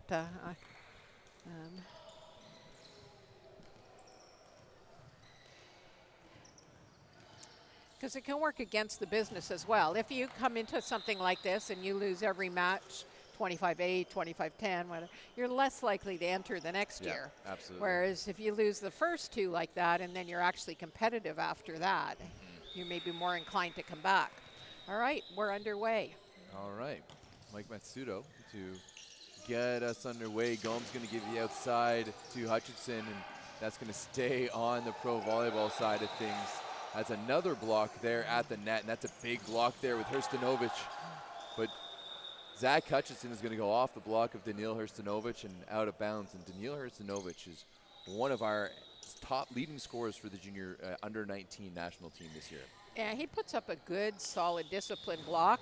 Smart on Zach to go cross, and then tool off his outside arm. Gomes, a former product of Humber College, even though he's wearing a Queen's shirt. And, oh, wow, that first swing from Hrstanovic was big, but Lexon Rabbit up to the task. Wow, this is some great volleyball we're seeing early on. Tipped over, kept alive, and that one's going to fall down. What a difference in the level already. Higher and harder and smoother transitions. I mean, we've got international level volleyball players on either side of the net, as Reed Venning sporting a very interesting garb. Yeah, we won't comment on the lingerie. All I will say is that I was told it improved aerodynamics. Yeah, they told me they want to stay cool in the hot summer. Hey, you know what? Whatever works, right? Whatever works. Now, I think I'd be serving Reid Venning because although he plays beach, he didn't receive indoors for the last 2 years. If you serve out, it doesn't matter. And here's Clay Couchman coming up next. I don't know what's up for Couchman in the fall. I know he was overseas. I'm pretty sure he told me that he's done. Yeah, it's been a while. It has been a while as he puts in a nice serve and an ace there from Couchman. Yeah. As I say, he played in 2018 in the One Volleyball League on the He was the telling team me I earlier coached. that he got this jersey. Oh yeah, he played Germany and Denmark, back to Germany and Netherlands, Mongolia and Greece. That's the only player I've ever known to have played in Mongolia. Yeah, I didn't know they had a league there. That shows you. What a big block there with Mark Wilson, Daniil Hrstanovic. Oh, the back over on one. Daniil Hrstanovic. I love smart players. Oh. That's what got to be owned by the sixth position because Lexon's got to come up in that situation. You got to cover the little guy's back. Just one of those openings that comes out in broken plays and nicely spotted by the former Markham Thundercat. Rabbit with the bump set and well handled. It's a really good out of system swing there by Matt Bowers. Yeah, you don't always see that from opposites, that they're so comfortable on the other side. Oh, I guess he isn't playing opposite. No, Matt Bowers has also always been a left side. Yeah. Okay, that's my mistake. And I was wrong in the last match. I said he played for Capilano. He played for Camosun. Okay, yeah. Ooh, that set is far too low there for Mark Wilson. He needs to set meter-high balls for Mark Wilson. That's below his chin. Oh, yeah, absolutely. You know, you're talking about international level, and Mark Wilson is a guy who played for the senior national team for 1 season. And yeah, he was on the VNL roster and actually on the court at times. You know what? His first point for the senior national team was, oh my God, Alex, did we get that on camera? I really hope we did. You good? You know, I have to go back. Mark Wilson is an absolute success story of determination. Can we just talk about Mark Wilson for the next 10 minutes? Absolutely. He absolutely is, yeah. He was a real novice player when he entered the University of Guelph, and he got better and better. And I know he was hungry for more and more reps. And I'll tell you how novice he was. When I was in 16U, he was playing 17U for Stratford Cobras, and we played them in a tournament in Stratford. And I was on the opposite side of the net as a middle, right. And I knew, and I was like, oh, this guy's just tall. I've got him. Yeah. And I ate him up in a match. I mean, I'm sure I scored 2 or 3 points, and that was really good for me. But that's how raw he was at volleyball at a certain point. Absolutely, and even when he first started at Guelph, he was raw. And, you know, he wanted more than anything to put the maple leaf on his back. And you know, he took whatever he could get. We talked about that earlier. You know, guys taking whatever they can get in pro and working their way up through the system. And it took a change in leadership in the national team, and he got his shot. And, you know, it's like, I made it happen. You know. Oh, what a run. It's a dream come true. And then he could walk away from the game a year later thinking, I achieved all the goals that I ever set out for myself. I can walk away with no regrets. And now he's coaching. He's assistant coaching at RMC. He's going to be the technical director in Kingston Rock. I know he's trying to become a full-time head coach. So all the credit to him. No, he's absolutely, there's plenty of those athletes who have worked their way up, and he's one of those perfect stories. Now he's a father as well too, so that's another great pass there by Matt. And he's loving that. Yeah. This has been a really good matchup so far as Josh Fidari. Is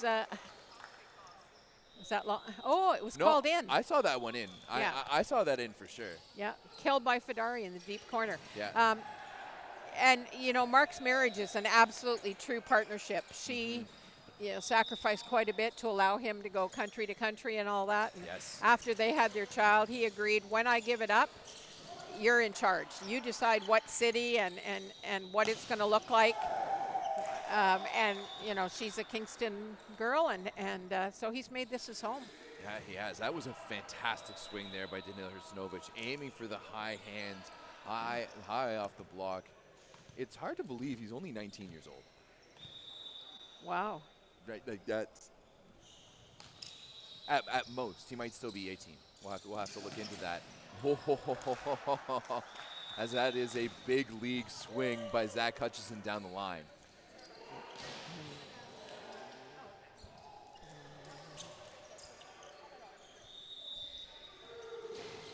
And who is going to be serving? It's going to be Alex King out of TMU.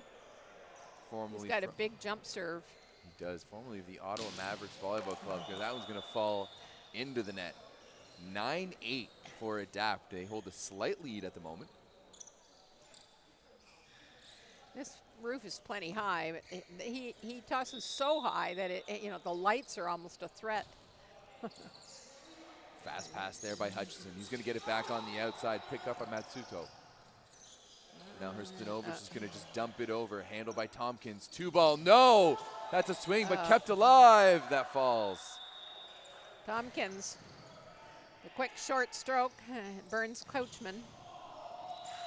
This is actually going to be an interesting middle in the matchup between Tompkins and Couchman. They're both pretty similar in stature. Tompkins, I would say, is a little bit more physical but slower than Couchman. Yeah, also about 5 or 6 years younger. Yeah, and Couchman has quite a bit more experience. Oh, there we go. Zach climbed the ladder on that one. Hutchinson with the fist. Dax has 1 more year of eligibility, and will be coming back.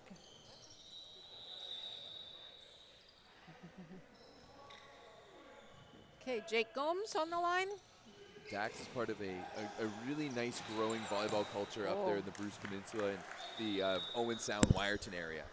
Right. The ballistics. Ball sticks. Ball sticks, sorry. Yeah, Yes, apologize. They run a really nice program up there, and it's been producing some talent. Yes, the fellow from Guelph who's playing beach now. Daniel Pickett.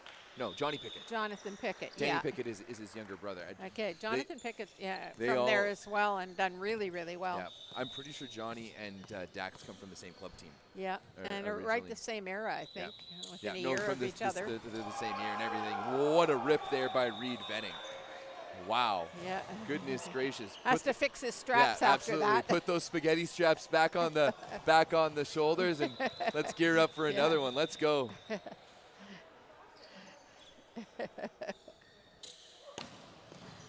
There you go.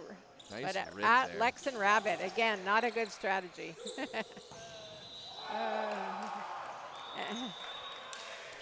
Just Danil He Hrstanovic. takes out Matt Bowers on the dig. I don't know, Brenda, if I've ever seen someone at 19 years old like Danil is move as well as he does and play the game as fully as like from what I've seen so far. He can kind of do everything.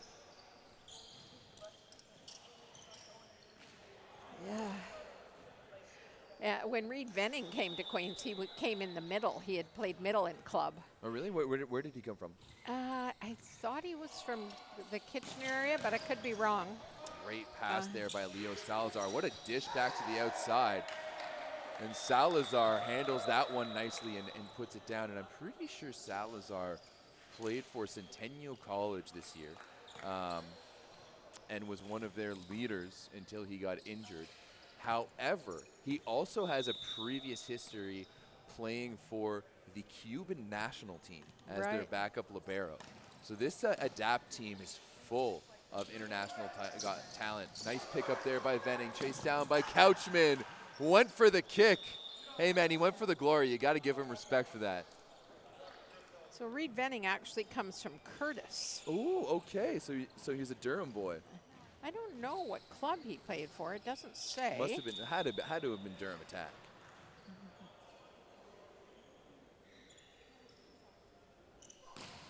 Big serve there by Tompkins. Oh, Wilson on the pipe is slowed down, but unable to get there was Jake Gomes, and now just like that, Adapt starting to slowly pull away here. 15-12.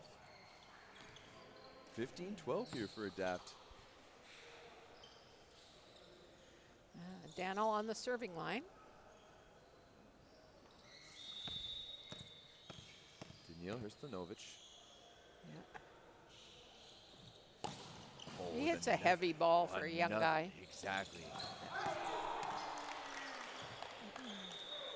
That one was Just a little long. Yeah, straight out there by Yeah, Zach I think that Hutchinson. lead was a little too much for him.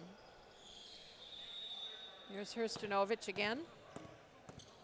But you know, once again, Brenda, if I hadn't told you that Daniil was 19 years old, would you have thought that he was, you know? Well, I was more taken by the fact that he's from Thundercats. Yeah. You know what? I respect that because I think in this today's and age, everyone ends up going to Pac-Man, right? And Pac-Man does such a good job at running good programs at the younger age groups that all the guys want to go there after all, and they just dominate. And they've done such a fantastic job over the past few years. It's a long commute, though, It in really a big is. city if you're not from the West End. You know, and I have a lot of respect for someone who will stick with their group of guys for club. And oh, there was a big serve there by Josh Fidari. And that's going to pull Pro-Am volleyball back within one. Again, Within two. you know, interesting with Reed Venning being a receiver.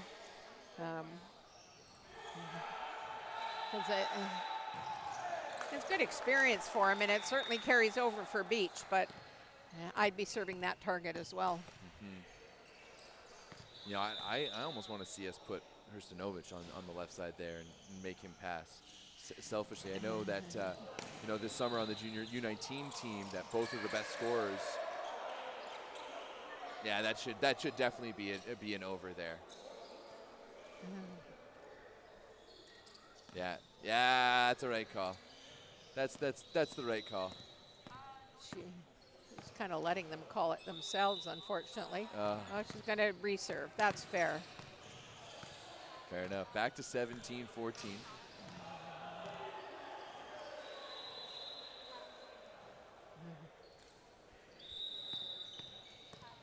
Okay, so Leo gets another. It's all in the grunt. It really Great is. grunt. Outside to Bowers, and he's shut down by Mark Wilson. 18-14, and that's how you know it was truly their point, and he was Yeah, truly the ball over. never lies. The ball never lies. It's an interesting choice to try to go to hit to 6 when you got Mark Wilson in the. Another nice cut back there by Leo Probably Salazar. puts up the most physical middle block in the whole tournament. But that's a profound block when you have Reed Venning with Mark Wilson. This Adapt team is pretty physical. Outside now to Zach Hutchinson. There Speaking again. of physical. It's interesting, a choice by the hitter, because the outside blocker is the setter who's getting his second knuckle above the net. Yeah. And they're not going line. We'll see if Hutchison does more down the line. Well, that's long. Oh. That one got punched by one of the fans and hit me in the back of the head. Here's Mark Wilson.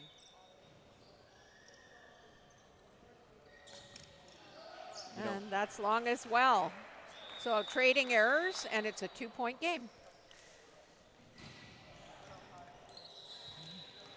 Here comes Alex King with the big heat. We'll see if he can control it. Not hit the lights on his enormous toss. I'm waiting to see. That's not that high. But he couldn't control it.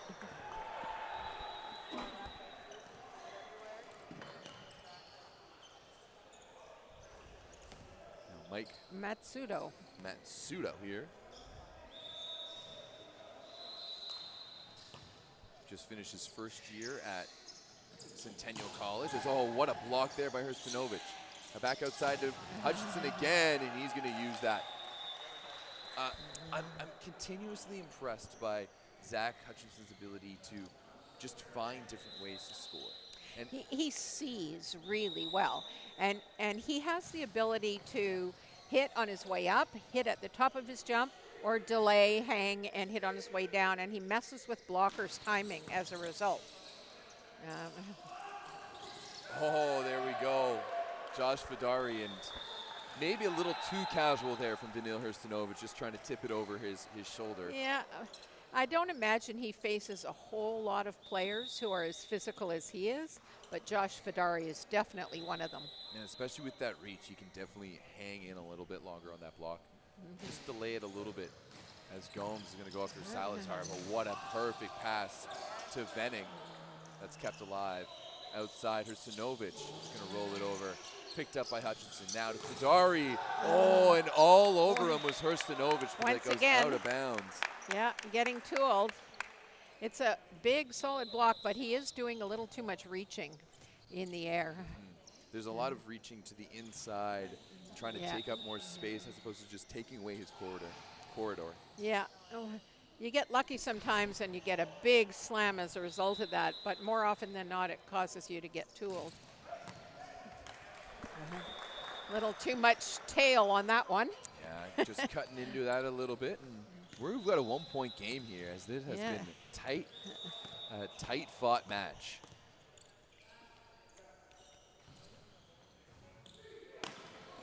Roll shot, well handled. Ooh. And Zach comes through in the gap. That was yeah, his speed is tremendous. It really is. Okay, this is when the the pressure's on and the big ones come through, or the good ones come through. His last two steps are so dynamic. Yeah, I agree. And powerful.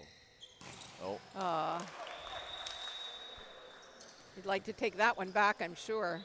Didn't he walk on to Queens at first? Not exactly, but yeah, it was. We had discussions, but they were more initiated by him than me. That's fair. But yes, I committed an opportunity to him, not knowing how much. I even asked his club coach, Steve Blacknoise, if he thought that Zach could play at the post-secondary level, and to Steve's credit, he said absolutely. He just needs a little more time, and it didn't take him long. By the end of first year, he was already challenging for, minutes for sure. He's one of those guys for me that I had and this was back still when I was way more aware of the OVA, and I had no kind of notion of who he was. And then he just started leading Queens championships, and I was like, who is this guy? Yeah. Just like Lexon, brings so much character and leadership to the court and the locker room. Yeah. What a swing there by Hrstanovic, but nicely kept alive. Bowers is going to dump that over. And now here's Salazar out of system. And Tompkins had really crashed the inside of the court, trying to cut off that angle, and there's so much room behind him. Salazar did such a good job to find it. But I think they missed an opportunity too, because the outside hitter, Bowers. Yeah, Bowers didn't make a more assertive reapproach to do something with it, and was forced to volley it over because he was not really in position to take a full approach, and that cost them. And now we're tied. We're all tied up at 23s here. 23s. Nice pipe run picked up by Rabbit. Now here's a chance here from Hutchinson. He's dug by Reed Venning, and now Salazar off the inside of the block and down, and Adapt is going to have the first set point. Wow.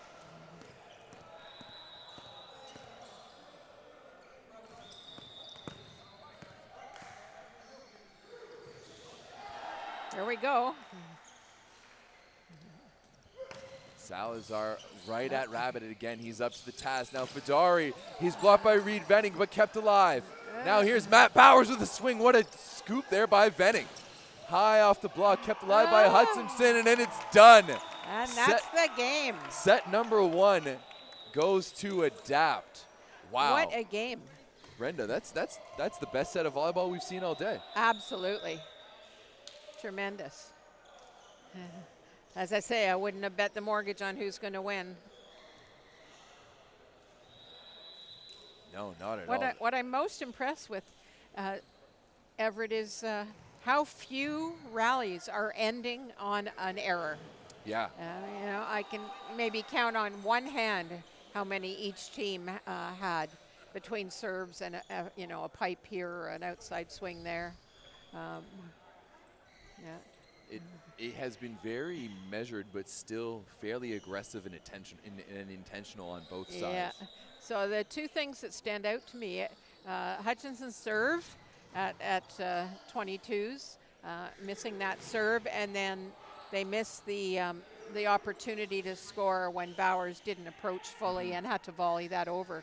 That could have been a transition point, and then we would have had a different finish to the match or the set. But yeah, I have a feeling this is still a 2 out of 3. So yeah, this is a big set one way or the other. It definitely is, and I mean, right now I think this Pro-Am team is definitely expecting to be one of the best teams in the tournament. And maybe not losing a set this early, maybe not that it's early on, but this Adapt team has done so well. They're very dynamic, but Reed Venning has been all over the place, especially in his defense in the past few rallies there. Yeah, there's a little bit of look what hit me. Yeah, but at least he controlled the ball. But yeah. not only, but look what hit me, but half of what look what hit me is where you're standing and being in the right position. You know? Absolutely. No, as we talked about earlier, how you taught me that back in the day. Like he was in the perfect position every single time and was able to make those plays. Well, the art of being able to control the tempo when it does hit you and keep it on your own side. Yeah, like that dig on Zach's pipe coming back was not, was not anything to laugh at by any means. So I'm pretty jazzed up by this volleyball that we have here at the end of the day. Yeah. Speaking of jazz, I sneak in a look over at the Pac-Man game. It's 15-13, actually 15-14 now, and Jazz is doing the setting over there. Jazz Razajar, he's quite fantastic as well. I do believe that's the second set because they were ahead earlier on as well. They're up 16-14 over there now. Great. Okay, here we go again. I hope this game goes to 3. Yeah. I do too, for a lot of reasons. I have a soft spot for Zach. Okay, here's Jake Gomes on the serving line. I like that they switch sides this game. Yeah, I guess the teams are agreeing to switch or not switch. I'm gonna tell them that from now on the live stream court they need to switch sides, because I want to see both teams from each side. Oh yeah, look at that! There we go. Our lines people are on the right side of the court this time.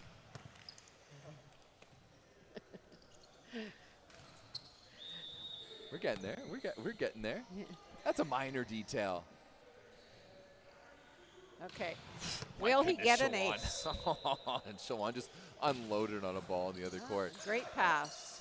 Oh, that's gutsy. Setter dump on the first ball. Mike Matsudo out of Centennial College via Japan. No, actually, he's an international student from Japan in his first year playing for Centennial College. Salazar Matsudo, and then the libero, Castelletto, he's Brazilian and used to play in the Brazilian Superliga. They're all in their first or second year playing for Centennial. Interesting, the international draw at Centennial. I don't know who's coaching there these days. Who? I was just talking. Let's see here. Here's Zach Hutchison on the serving line. Zach heading to France in the fall.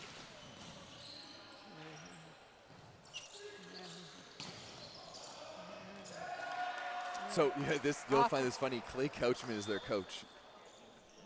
Clay Couchman's coaching. So Clay Couchman picks up his college athletes to play men's league tournaments in the summer. I love that. Why not? So he's new to coaching, so that wouldn't be why internationals would come to. No. Yeah. That's what he said. He said, I just showed, and now actually I remember we had this conversation this morning. I apologize. Yeah. He said I showed up this year, and then we had all these internationals with all this experience. You got a Cuban national team guy, a guy who's played in Brazil, and a guy who comes from Japan. if you're like all you're missing is a Russian and Italian, and you basically all And a Korean woman to Yeah, play you- libero. you've got like the infinity stone of volleyball countries. Zach Hutchison goes after Venning. That's a perfect pass. That pass could not have been more perfect from Reed Venning, Yeah. and he made it look casual. Zach, I think you need to serve harder next time. Or into a seam and not Yeah. right at Reed. Again, it's look what hit me. Venning, right at Lexan Rabbit. Ooh, Alex That's King. a little tit for tat, I think. Yeah. You hit by me, I'll hit by you. Alex King is someone who I remember watching him in his first year at TMU. He was long and gangly, but he Yeah. has really grown into a nice player. Yeah, much more consistent now. Roll shot, dimed. Ooh, Venning into the net. Not quite the right set for Reed Venning. a little low. Yeah, a little too much lead as well. Here's King again wearing a Hutchison B team uniform.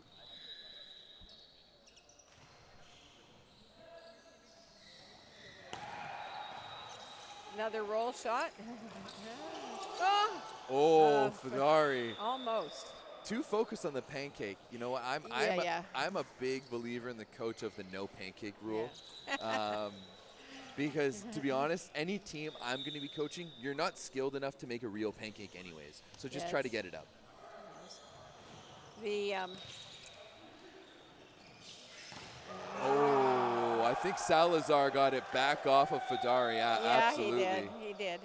It's off of Fedari's shoulder. One of the things I noticed with a lot of these teams, and I don't know if it's laziness or training or lack of discipline, but the off blocker doesn't cut inside. They like start peeling as if they're getting ready to hit in transition, and so that's interesting. Miscue. Oh, what a nice swing. dig by Lexan. By Lex. She's in over her head on the Yeah. stand right now. A little bit. Well, if she reserved before, she probably should reserve again. I would tend to agree with the complaints of Adapt, though. Fedari was reaching. Yeah, He- I don't think it's a wrong call, but No. unfortunately, I feel like she's guessing, and that's a tough way to lose points. But, you know, they're volunteers. They're not trained officials. She's done pretty well. Yeah, absolutely. As Fedari goes There. off the block of Wilson and out of bounds. Redeem himself, so to speak. Pac-Man's up now, 22-18 in the second set. Now here's Josh Fedari. Too steep an angle. Yeah. One of the best pieces of advice, I think, for spin servers or jump servers is reach high, hit deep. Simple as that. Who was the best jump server you coached at Queens? Maybe Joran Zeman. Oh, yeah. That would make sense.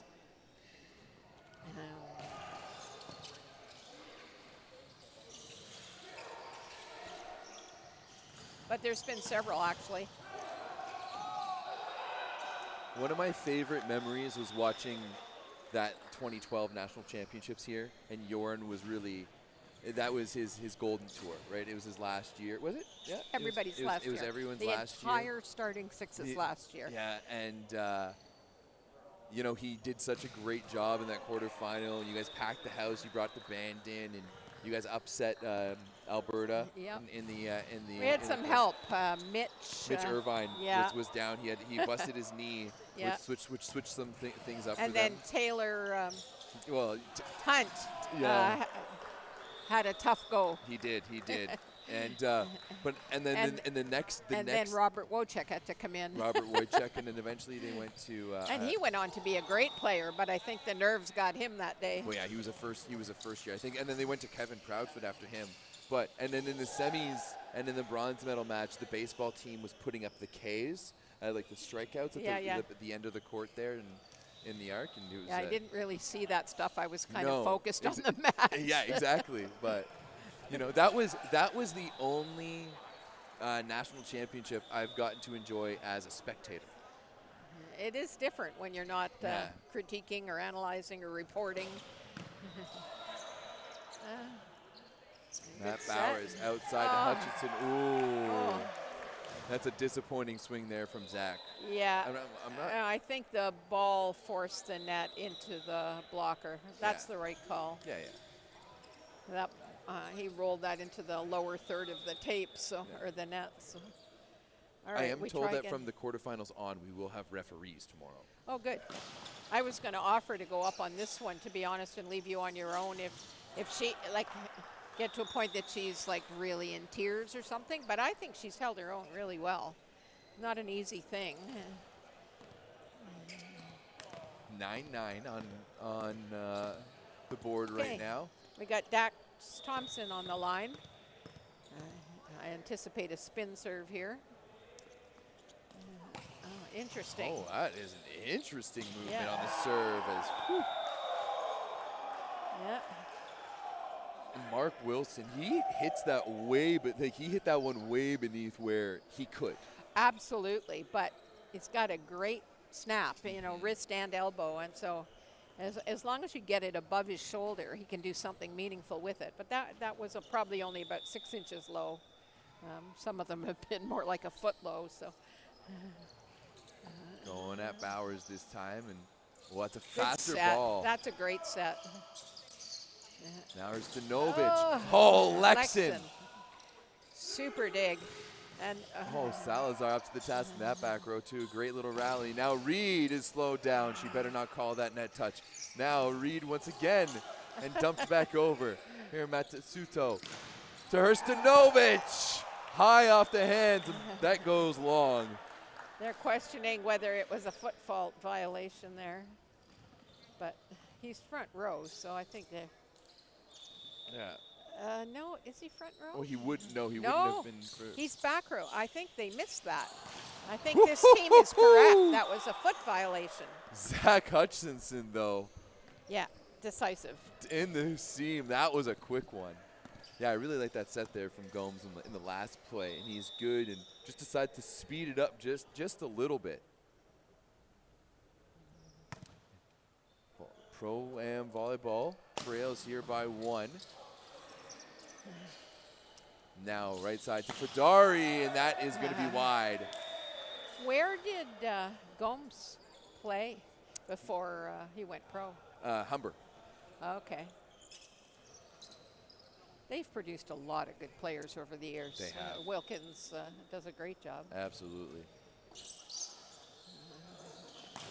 There we go. When we think about Terrell Bramwell, Andre Brown. I mean, you talk about one of those those are guys. all Pac-Man guys Yeah. first, right? I think that club deserves some credit. I don't know if Andre Brown is a Pac-Man guy as much as I think he might have just started at Humber, but I Oh. can't. I may be wrong on that. But Andre Brown is another guy who started in nothing leagues, and so I remember when he made the B team back in 2012, and actually, once again, another of my volleyball memories Brenda was there for. And we're sitting at the Ricoh Coliseum in Toronto watching the B team Right. practice. And one of the coaches on that team, who will remain nameless, but I'll tell you afterwards, I like this game that we're playing on and telling each other stuff afterwards, too, told me, he was, we've got a really good group of guys. And he was just like, I think it was like 16. He's like, we got like a really good group of like 16 guys. He's like, well, you know what? We've got 15 guys and 1 extra. And he was referring to Andre Brown. But then years later, Andre Brown had worked himself up to a spot on a Friedrichshafen team where he was one of the leading blockers in the Champions League. When he had played. Yeah, I think you're right. Yeah. I'm on Wikipedia, and it only shows Humber as yeah. his first team experience. But that is Wikipedia, so I wouldn't necessarily show club. But started in Sweden, or he went to the FTC for a little bit first, Right. And then started in Sweden and slowly worked his way up to his last contract was Friedrichshafen, playing in the Champions League and being one of the top blockers. One time, I think the 1 year he played for Hersching, he led the Bundesliga in blocking. And it's these athletes who maybe came to volleyball a little bit later who really able to grind through some early contracts and really got good. That is fun to see. And we've seen another timeout here, Brenda, as Yeah, 14-11, so that was a Pro-Am timeout. Pro-Am in a spot that I don't think they expected necessarily to be in. Just a few too many unforced errors. Yeah. And I think at this point we're seeing a lot of those unforced errors kind of coming from Josh Fidari. And if I was Jake Gomes, I would start trying to use my middles a little bit more. Absolutely. Like this might be the best middle matchup in the tournament with the four middles that you have around here with King and Tompkins on one side and Couchman. And but, you know, Alex King can be an offensive force, and I think he has one, maybe two. That's what I'm saying, right? So I think if especially for Pro-Am volleyball with Lexon passing the way he has been, and they're still targeting him, they really need to start releasing their middles a little bit more. Yeah. And that's just going to hold Adapt's middles just a touch. I mean, both Couchman and Mark Wilson are going to be able to figure it out. Both have professional experience, but it will hold them just a little bit if they start lighting it up in the middle. I 100% agree, Everett. There. Get up. Here's Bowers. Oh, nicely kept alive. And Fidari high off the hands. Oh, Dax Tompkins comes up big with a big block. And the one If thing he's there, he always gets a block. The challenge is getting there. I do agree. His lateral movement maybe not quite where it could be, but I found that he was so timely with his plays at Nationals this year that when he made those big blocks, they not only did he make big blocks, but they always came at crucial times when Queens needed them the most. Alex King puts that one into the net, and we've got 15-13 right now on the score as again serving errors. I know no one's keeping official stats, but I'm sure that the Pro-Am team's got the other team doubled in serving errors. I don't doubt it. Now here's Stanovich. No. Who started that real strong. Yeah, I don't think I saw a touch either. I think that was a little high to see the touch.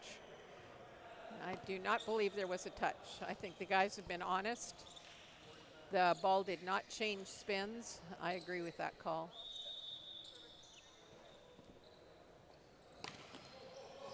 Nice little chip in from Fidari, and oh, it's going to come back over. Now here's Rabbit. High to the outside to Bowers. Perfect set. And now again, run the middle. That's the perfect opportunity to run that middle. Speed up that offense, and once again kept alive by Rabbit. Now sent over. Here's an opportunity for Adapt. There we go. And that's that big difference for me between Adapt and Pro Volleyball right now. Pro-Am volleyball, where in transition, Matt Tetsuto is running the middle. Set selection for sure. You know, and even on that transition, Tompkins might have been a touch behind, but just put it up there for him a little bit. They're not expecting it. I need to see a little bit more variation in or even a dump. Something different. I mean, he's a big guy. That's too low.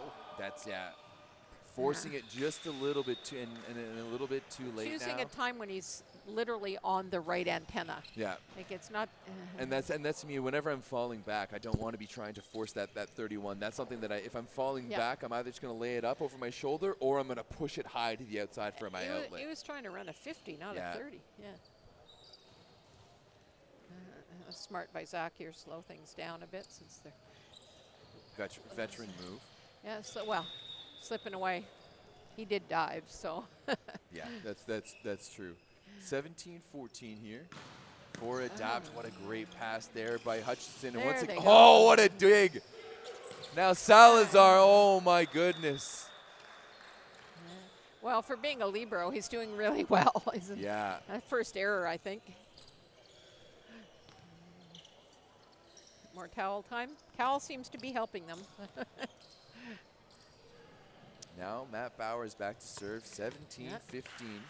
It's a big serve for Bowers. Let's hope he can put up an ace and bring this back within one.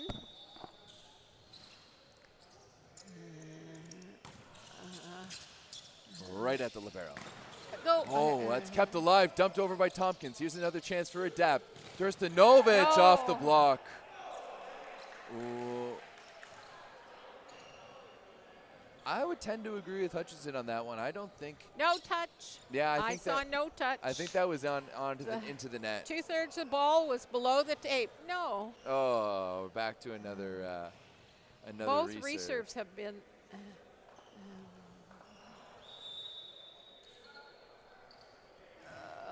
I believe this is the last match she has to do, and you know, if they're not sure, that's probably the best call to make at this stage. 17-15. You hate to see it, but they're being gentlemen, so that's good. Oh, another big serve there from Bowers. Now outside to Salazar. There we there's go. the dump. There's the dump that you wanted. He must have heard me. Yeah, he must have. He must have. That's a great time to do it, and other teams scrambling off of a dig. Yeah. Well, to me, it's just there's been such a slow rhythm to Pro-Am Volleyball's offense so far because they continue just going to the outside, and both Fadari and Bowers need a bit of a higher set. So if they find any way to speed up that offense, it's going to just work wonders. But another for them. serving error puts puts them back down 2 again. Now here's Salazar. All right. We got a 1-point game. We talked about Alex King and his toss for the jump serve being so high, but Salazar's jump serve is so low. Yeah.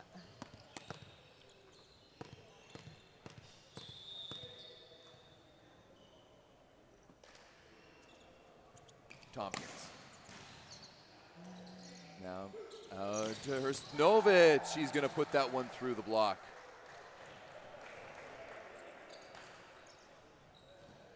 Yeah, that one is the right call there. Yeah. 19-18.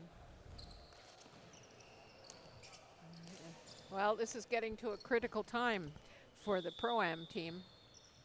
19-17. Good pass there from Bowers. Right side to Fadari. No one's home. Salazar gets a touch, but that falls. Who was blocking on the left side over there for a dap that they forgot about? Josh Fadari on the C ball. That was Reed Venning, actually. Right side blockers. You can't trust them. They always just want to help in the middle. Now here's Gomes. That's what the task is Salazar. Now Hrstanovic again going off the block. Quickly to the middle. Yeah, he hit that in the wrong direction. Oh, Catalado is running through that one. Couldn't. Alex just needed to cut that a little bit to 1, and he would have scored right off. But at least they tied it up. 19 apiece.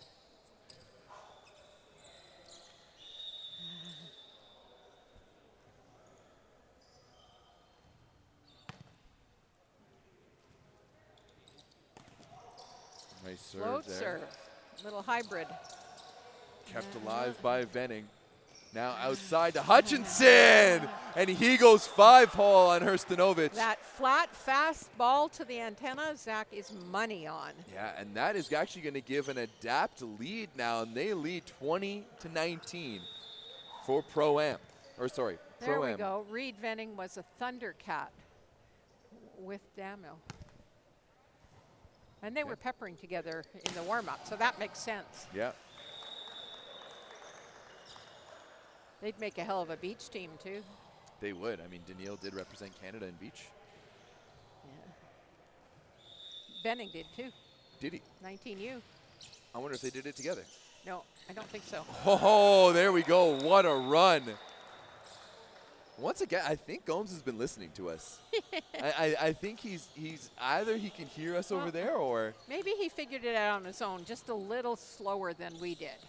A little less experience. This is why they need a coach. We could have told them that in a timeout 20 points ago. Now Hutchinson, oh, and once again, just like Been last just set. off today.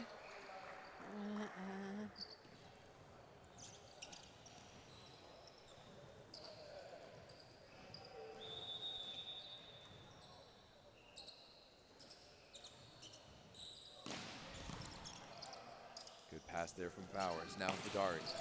And he's going to find the deep corner. That is a great swing there by Josh Fedari. 22-21. Just like the last set, we're coming down to the wire, but the question is, can Adapt force a third? Alex King now serving. Formerly out of TMU, before that, the Ottawa Mavericks. Takes a little bit off it, but gets into play. Right side, Hrstanovic. Oh! And a cheeky little tip just down the seam in front of King, who was just there a touch too late.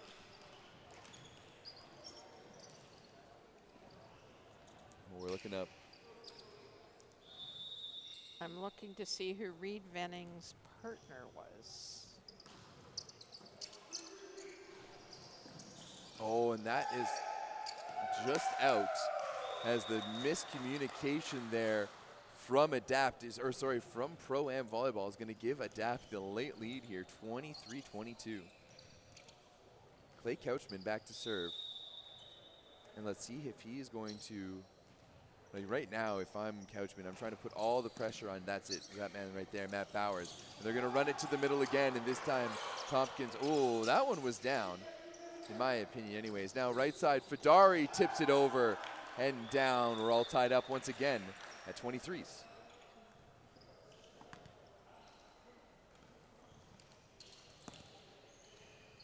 Here's Fedari,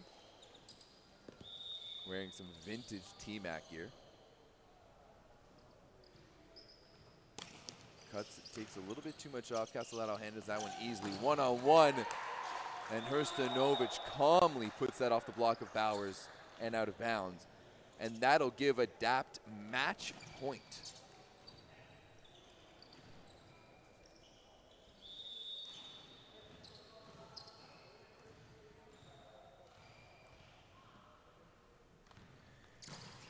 Big serve there. Hutchinson up to the task. Right side, Fedari off the block and out of bounds. And we're going to overtime. We are. So that's last game was the same thing as well. It was a 26-24 finish. And right now, Matt Bowers going back to serve is trying to force a third set for this Adapt team. Only one three-setter we've seen. I'd be going right at Venning here, or yeah. at the seam off of Venning. Yeah. The two corners are too good. Yeah, I want that long line. Oh, there we go. Just like you said, that seam to Venning. No disrespect for him, but if you look at the quality of the two guys around him and their passing experience, it's a no-brainer. You've got a Brazilian and a Cuban libero on either side. Yeah. No offense to the normal opposite in Reed Venning. Normal middle turned opposite in Reed exactly. Venning. Once again, Bowers, with a bit of a dribbler. Now Mark Wilson to the middle. That's kept alive. Here's a chance for Adapt. Come on, Zach. To send it to a Touch. third. Yeah. There we go. And Brenda's showing her favoritism here to one of her former players. But we are now going to a third set. He's had a tough go this set, so I'm really glad he came through when it ended. I mean, it's his efforts that put this event on, right? Absolutely. There's no one's telling you need to be impartial and here. Jake Gomes. I'm just happy it's going three. Yeah, In exactly. the end, whoever plays better will win, and I'm okay with that. Yeah. But, I just opportunity to watch more good ball. Yeah, it's been a really good back and forth match here. A little bit more errors in this one, but still. Not too much. We're tied at one piece, and we got a good old rock paper scissors battle. And it looks like Adapt won the rock paper scissors. And they are going to be switching sides. Okay. Fair enough. I guess this side is deemed the lucky side, maybe? Or is it the light coming in? From the back, I'm not entirely sure. That's facing north, so there's no direct Yeah. glare. The light has been quite soft coming in, so I'm not entirely sure, to be perfectly honest. Okay. Thank you.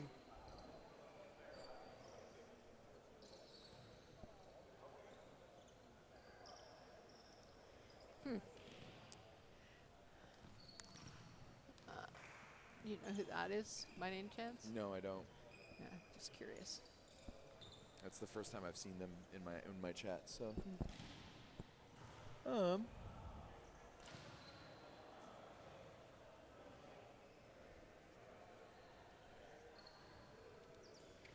I'm curious as to the other results. We know Pac-Man came away with a win. we do. And they'll advance, but I don't know what's going on in the other gym.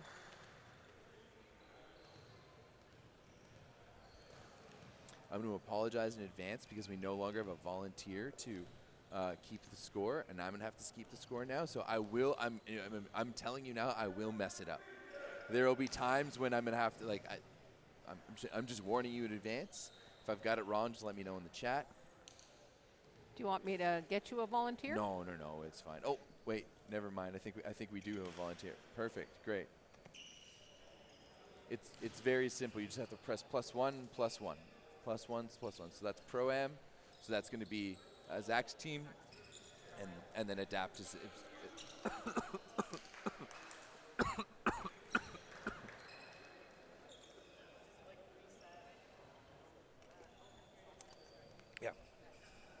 so you're good to go. So take all that back? Yeah, we take all that back. You will not have to suffer. We So have what's your name? Sorry. We have Erica helping us out here. Yep, so if the score is wrong, it's Erica's fault.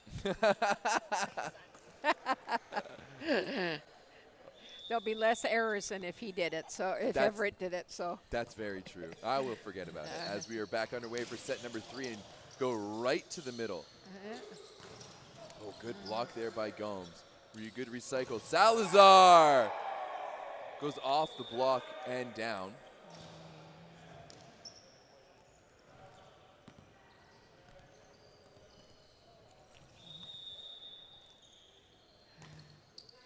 That's a really nice serve. That is.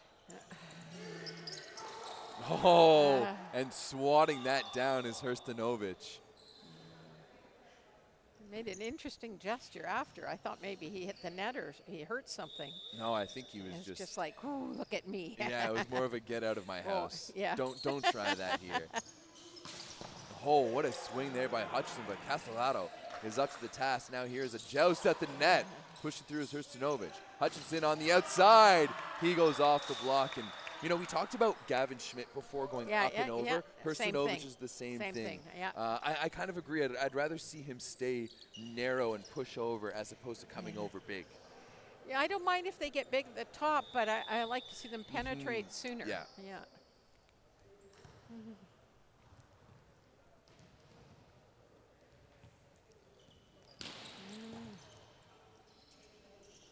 Good push there. I really love it. He's so high. Okay, Venning pulling his hands there. Maybe not the best time as Zach Hutchinson pushes that one through. We're all tied up at 2. You know, the other thing about the pros, they never do this, like play 3 matches in a day. No, play, never. Yeah, and cool down, then play 2 hours later and cool down. Like, it's got to be tough. You're used to one single match continuous and then out of there. Yeah. That's a little bit of Zach floating out and Alex not getting there. That's a pretty big gap. I think Matsudo's done a really good job. He runs a very nice offense. Centennial's College is very lucky that they just have these internationals. Clay Couchman, speaking of. Couchman shuts down Hutchison on the C ball. Oh no, it was a right side front row ball. Sorry. It was well off the net though. That's why I thought it was a C ball. Reed Venning now. Oh, that was a quick serve there right at Bowers. And tipped over by King. Now outside against Salazar. That's going to be a Yeah, I joust would at have the net. backset that ball myself, but Oh.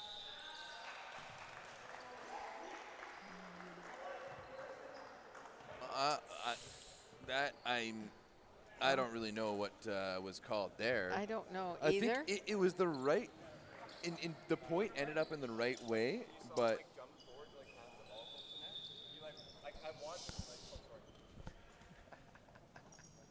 Oh, here's Hutchinson once again. Okay. Oh, Castellato. Whew. Nice service.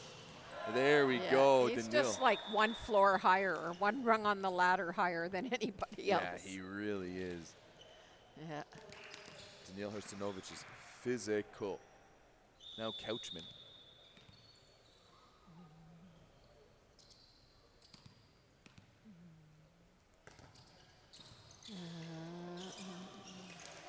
Oh, that was disappointing as Mark Wilson passes that one up. Maybe. Another foot. Yeah, and then they're going to be able to get there. So that gets Pro-Am back into this. 5-4 here. Yeah, This has been tight all the way through, Brenda. as we expected. It's been funny, though. It's not been as smooth as I thought it might be, but, I think that's the nature of men's volleyball. well, of like non-practicing team Yes, volleyball. that's sorry.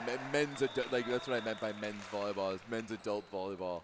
Yeah. As Salazar puts that one off the block and well into the rafters. I don't know what you call the thing that Josh Vidari has on his head, but it may have served a really good concussion limiting purpose there. Hrstanovic once again at Rabbit. Oh, that's a great dig there by Venning. And to the pipe. Kept alive. Now Salazar is going to give it to the seed ball. Kept alive by Hutchinson to the back row. Outside. Now Bowers. That's a that ball is perfect in. shot there by Matt Bowers.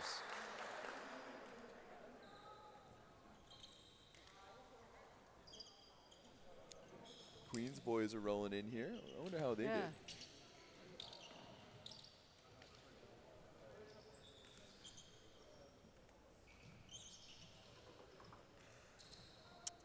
Quick. They lost. Oh, The they Queens lost? guys lost. Yeah. Okay. Castellato once again up to the task. Oh, what happened there? Dax Tompkins completely missing. I think they thought that the setter was on the net. He was on the net. He He was told on them the net. himself.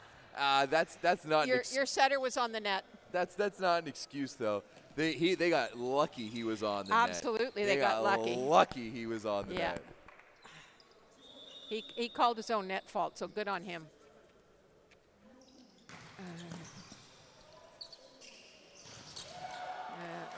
Mark Wilson squeezing that one through.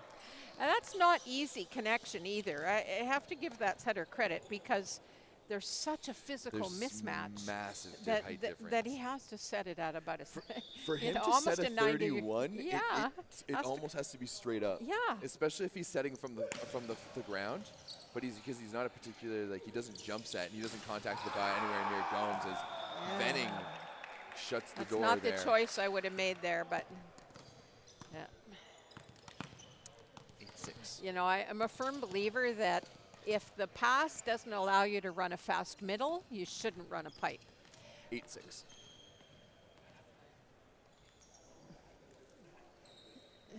No, because they just switch sides at 8. 6. Oh.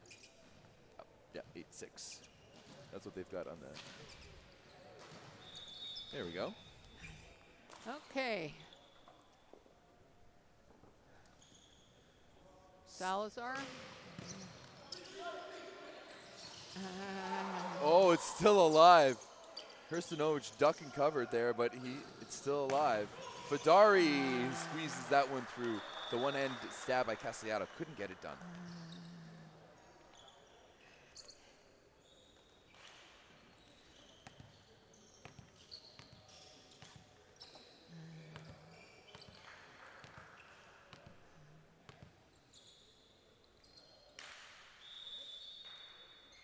Bowers just trickles over. Yeah. Now, oh, Mark Wilson, and that one, that was a much better height of Height. set, Absolutely. right? And you were Yeah. able to see Mark Wilson cut around it a little bit Yeah. and do something with it. And that's where, you know, if Dax Yeah. had penetrated wide, he would have got him. But, yeah. Ooh, there we go. Zach Hutchinson just goes up and over. They need to really work on that mismatch a little bit more. Absolutely. Especially with a player like Zach Hutchinson, who, as you mentioned, he has that ability to hang and bang. Yeah, here we go with Dax Tompkins.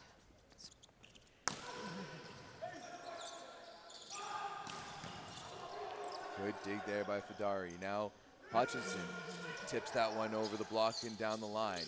Now Venning, he gets the touch off the block and off the defense. Did you like that dig? I did. Went backwards, though. Yeah, I needed a little bit more forward motion on that. Got to get your body through the ball. Yeah, there's a table in the way. I'll give you that. 10-8 now, and Matsudo. Nice putt. Oops. What are we? We're wiping the floor. Oh, okay. Yeah.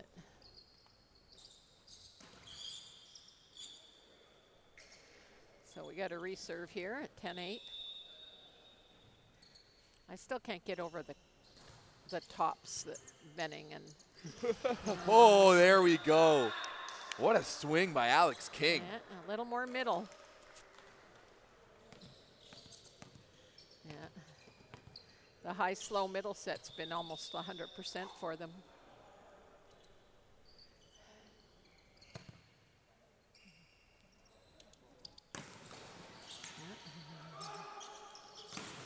Couchman is blocked in the middle, and the Adapt will get it back. Now outside to Hrstanovic. That's dug by Bowers. that's Here's a chance here. Oh, but Clay Couchman shuts the door. See, that's where patience would come in so Yeah. handy. You always hear in the timeouts the national team coaches talking about patience too, because it's a, you know, everybody in the gym knows that set's going there. Just a little self-cover shot and get yourself a better opportunity to score. That's a critical point. They've broken away to 2 points. All right, we're back to 1 point, so they're a little bit off the hook. We'll see what happens here. Yeah. Zach has struggled to find rhythm on his spin serve, so let's see if he can make it happen this time.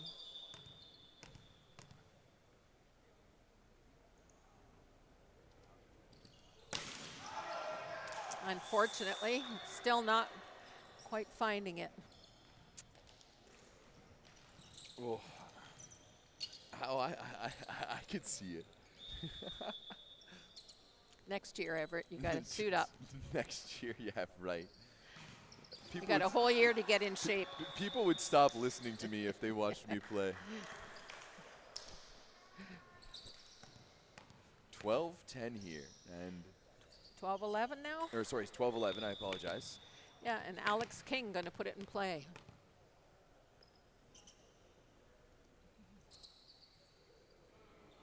Some good pressure, but once again, right at the libero.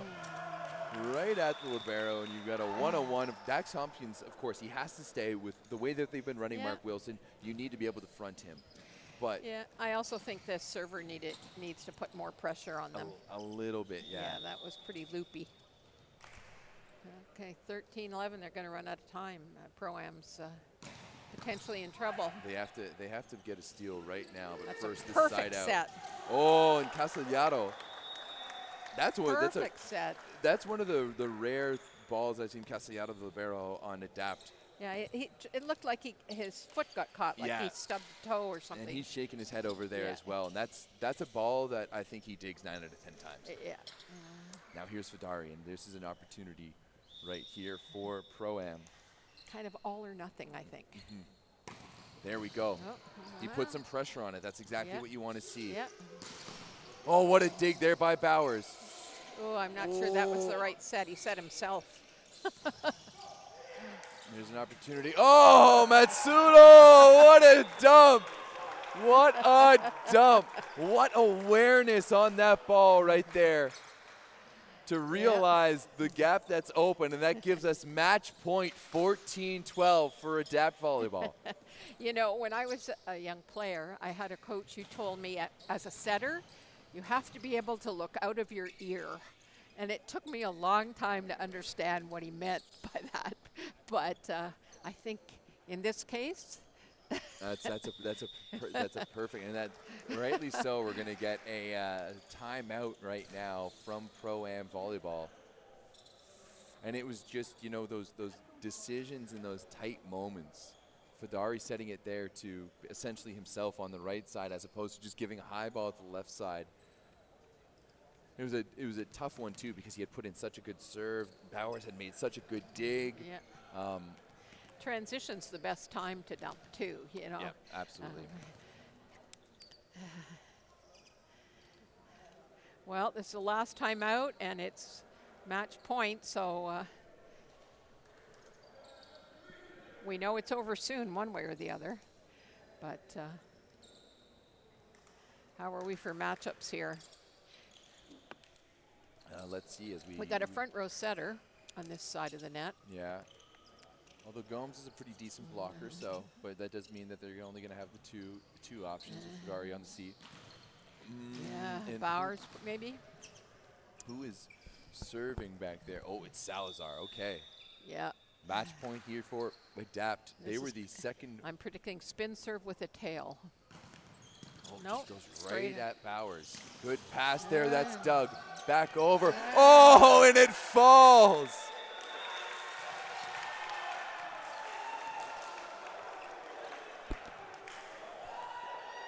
It's out. I'm going to be able to see on the replay here.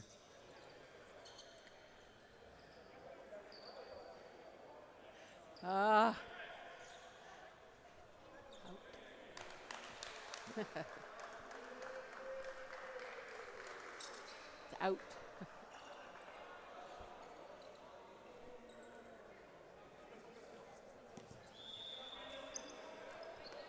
If it's reserve, then they serve, but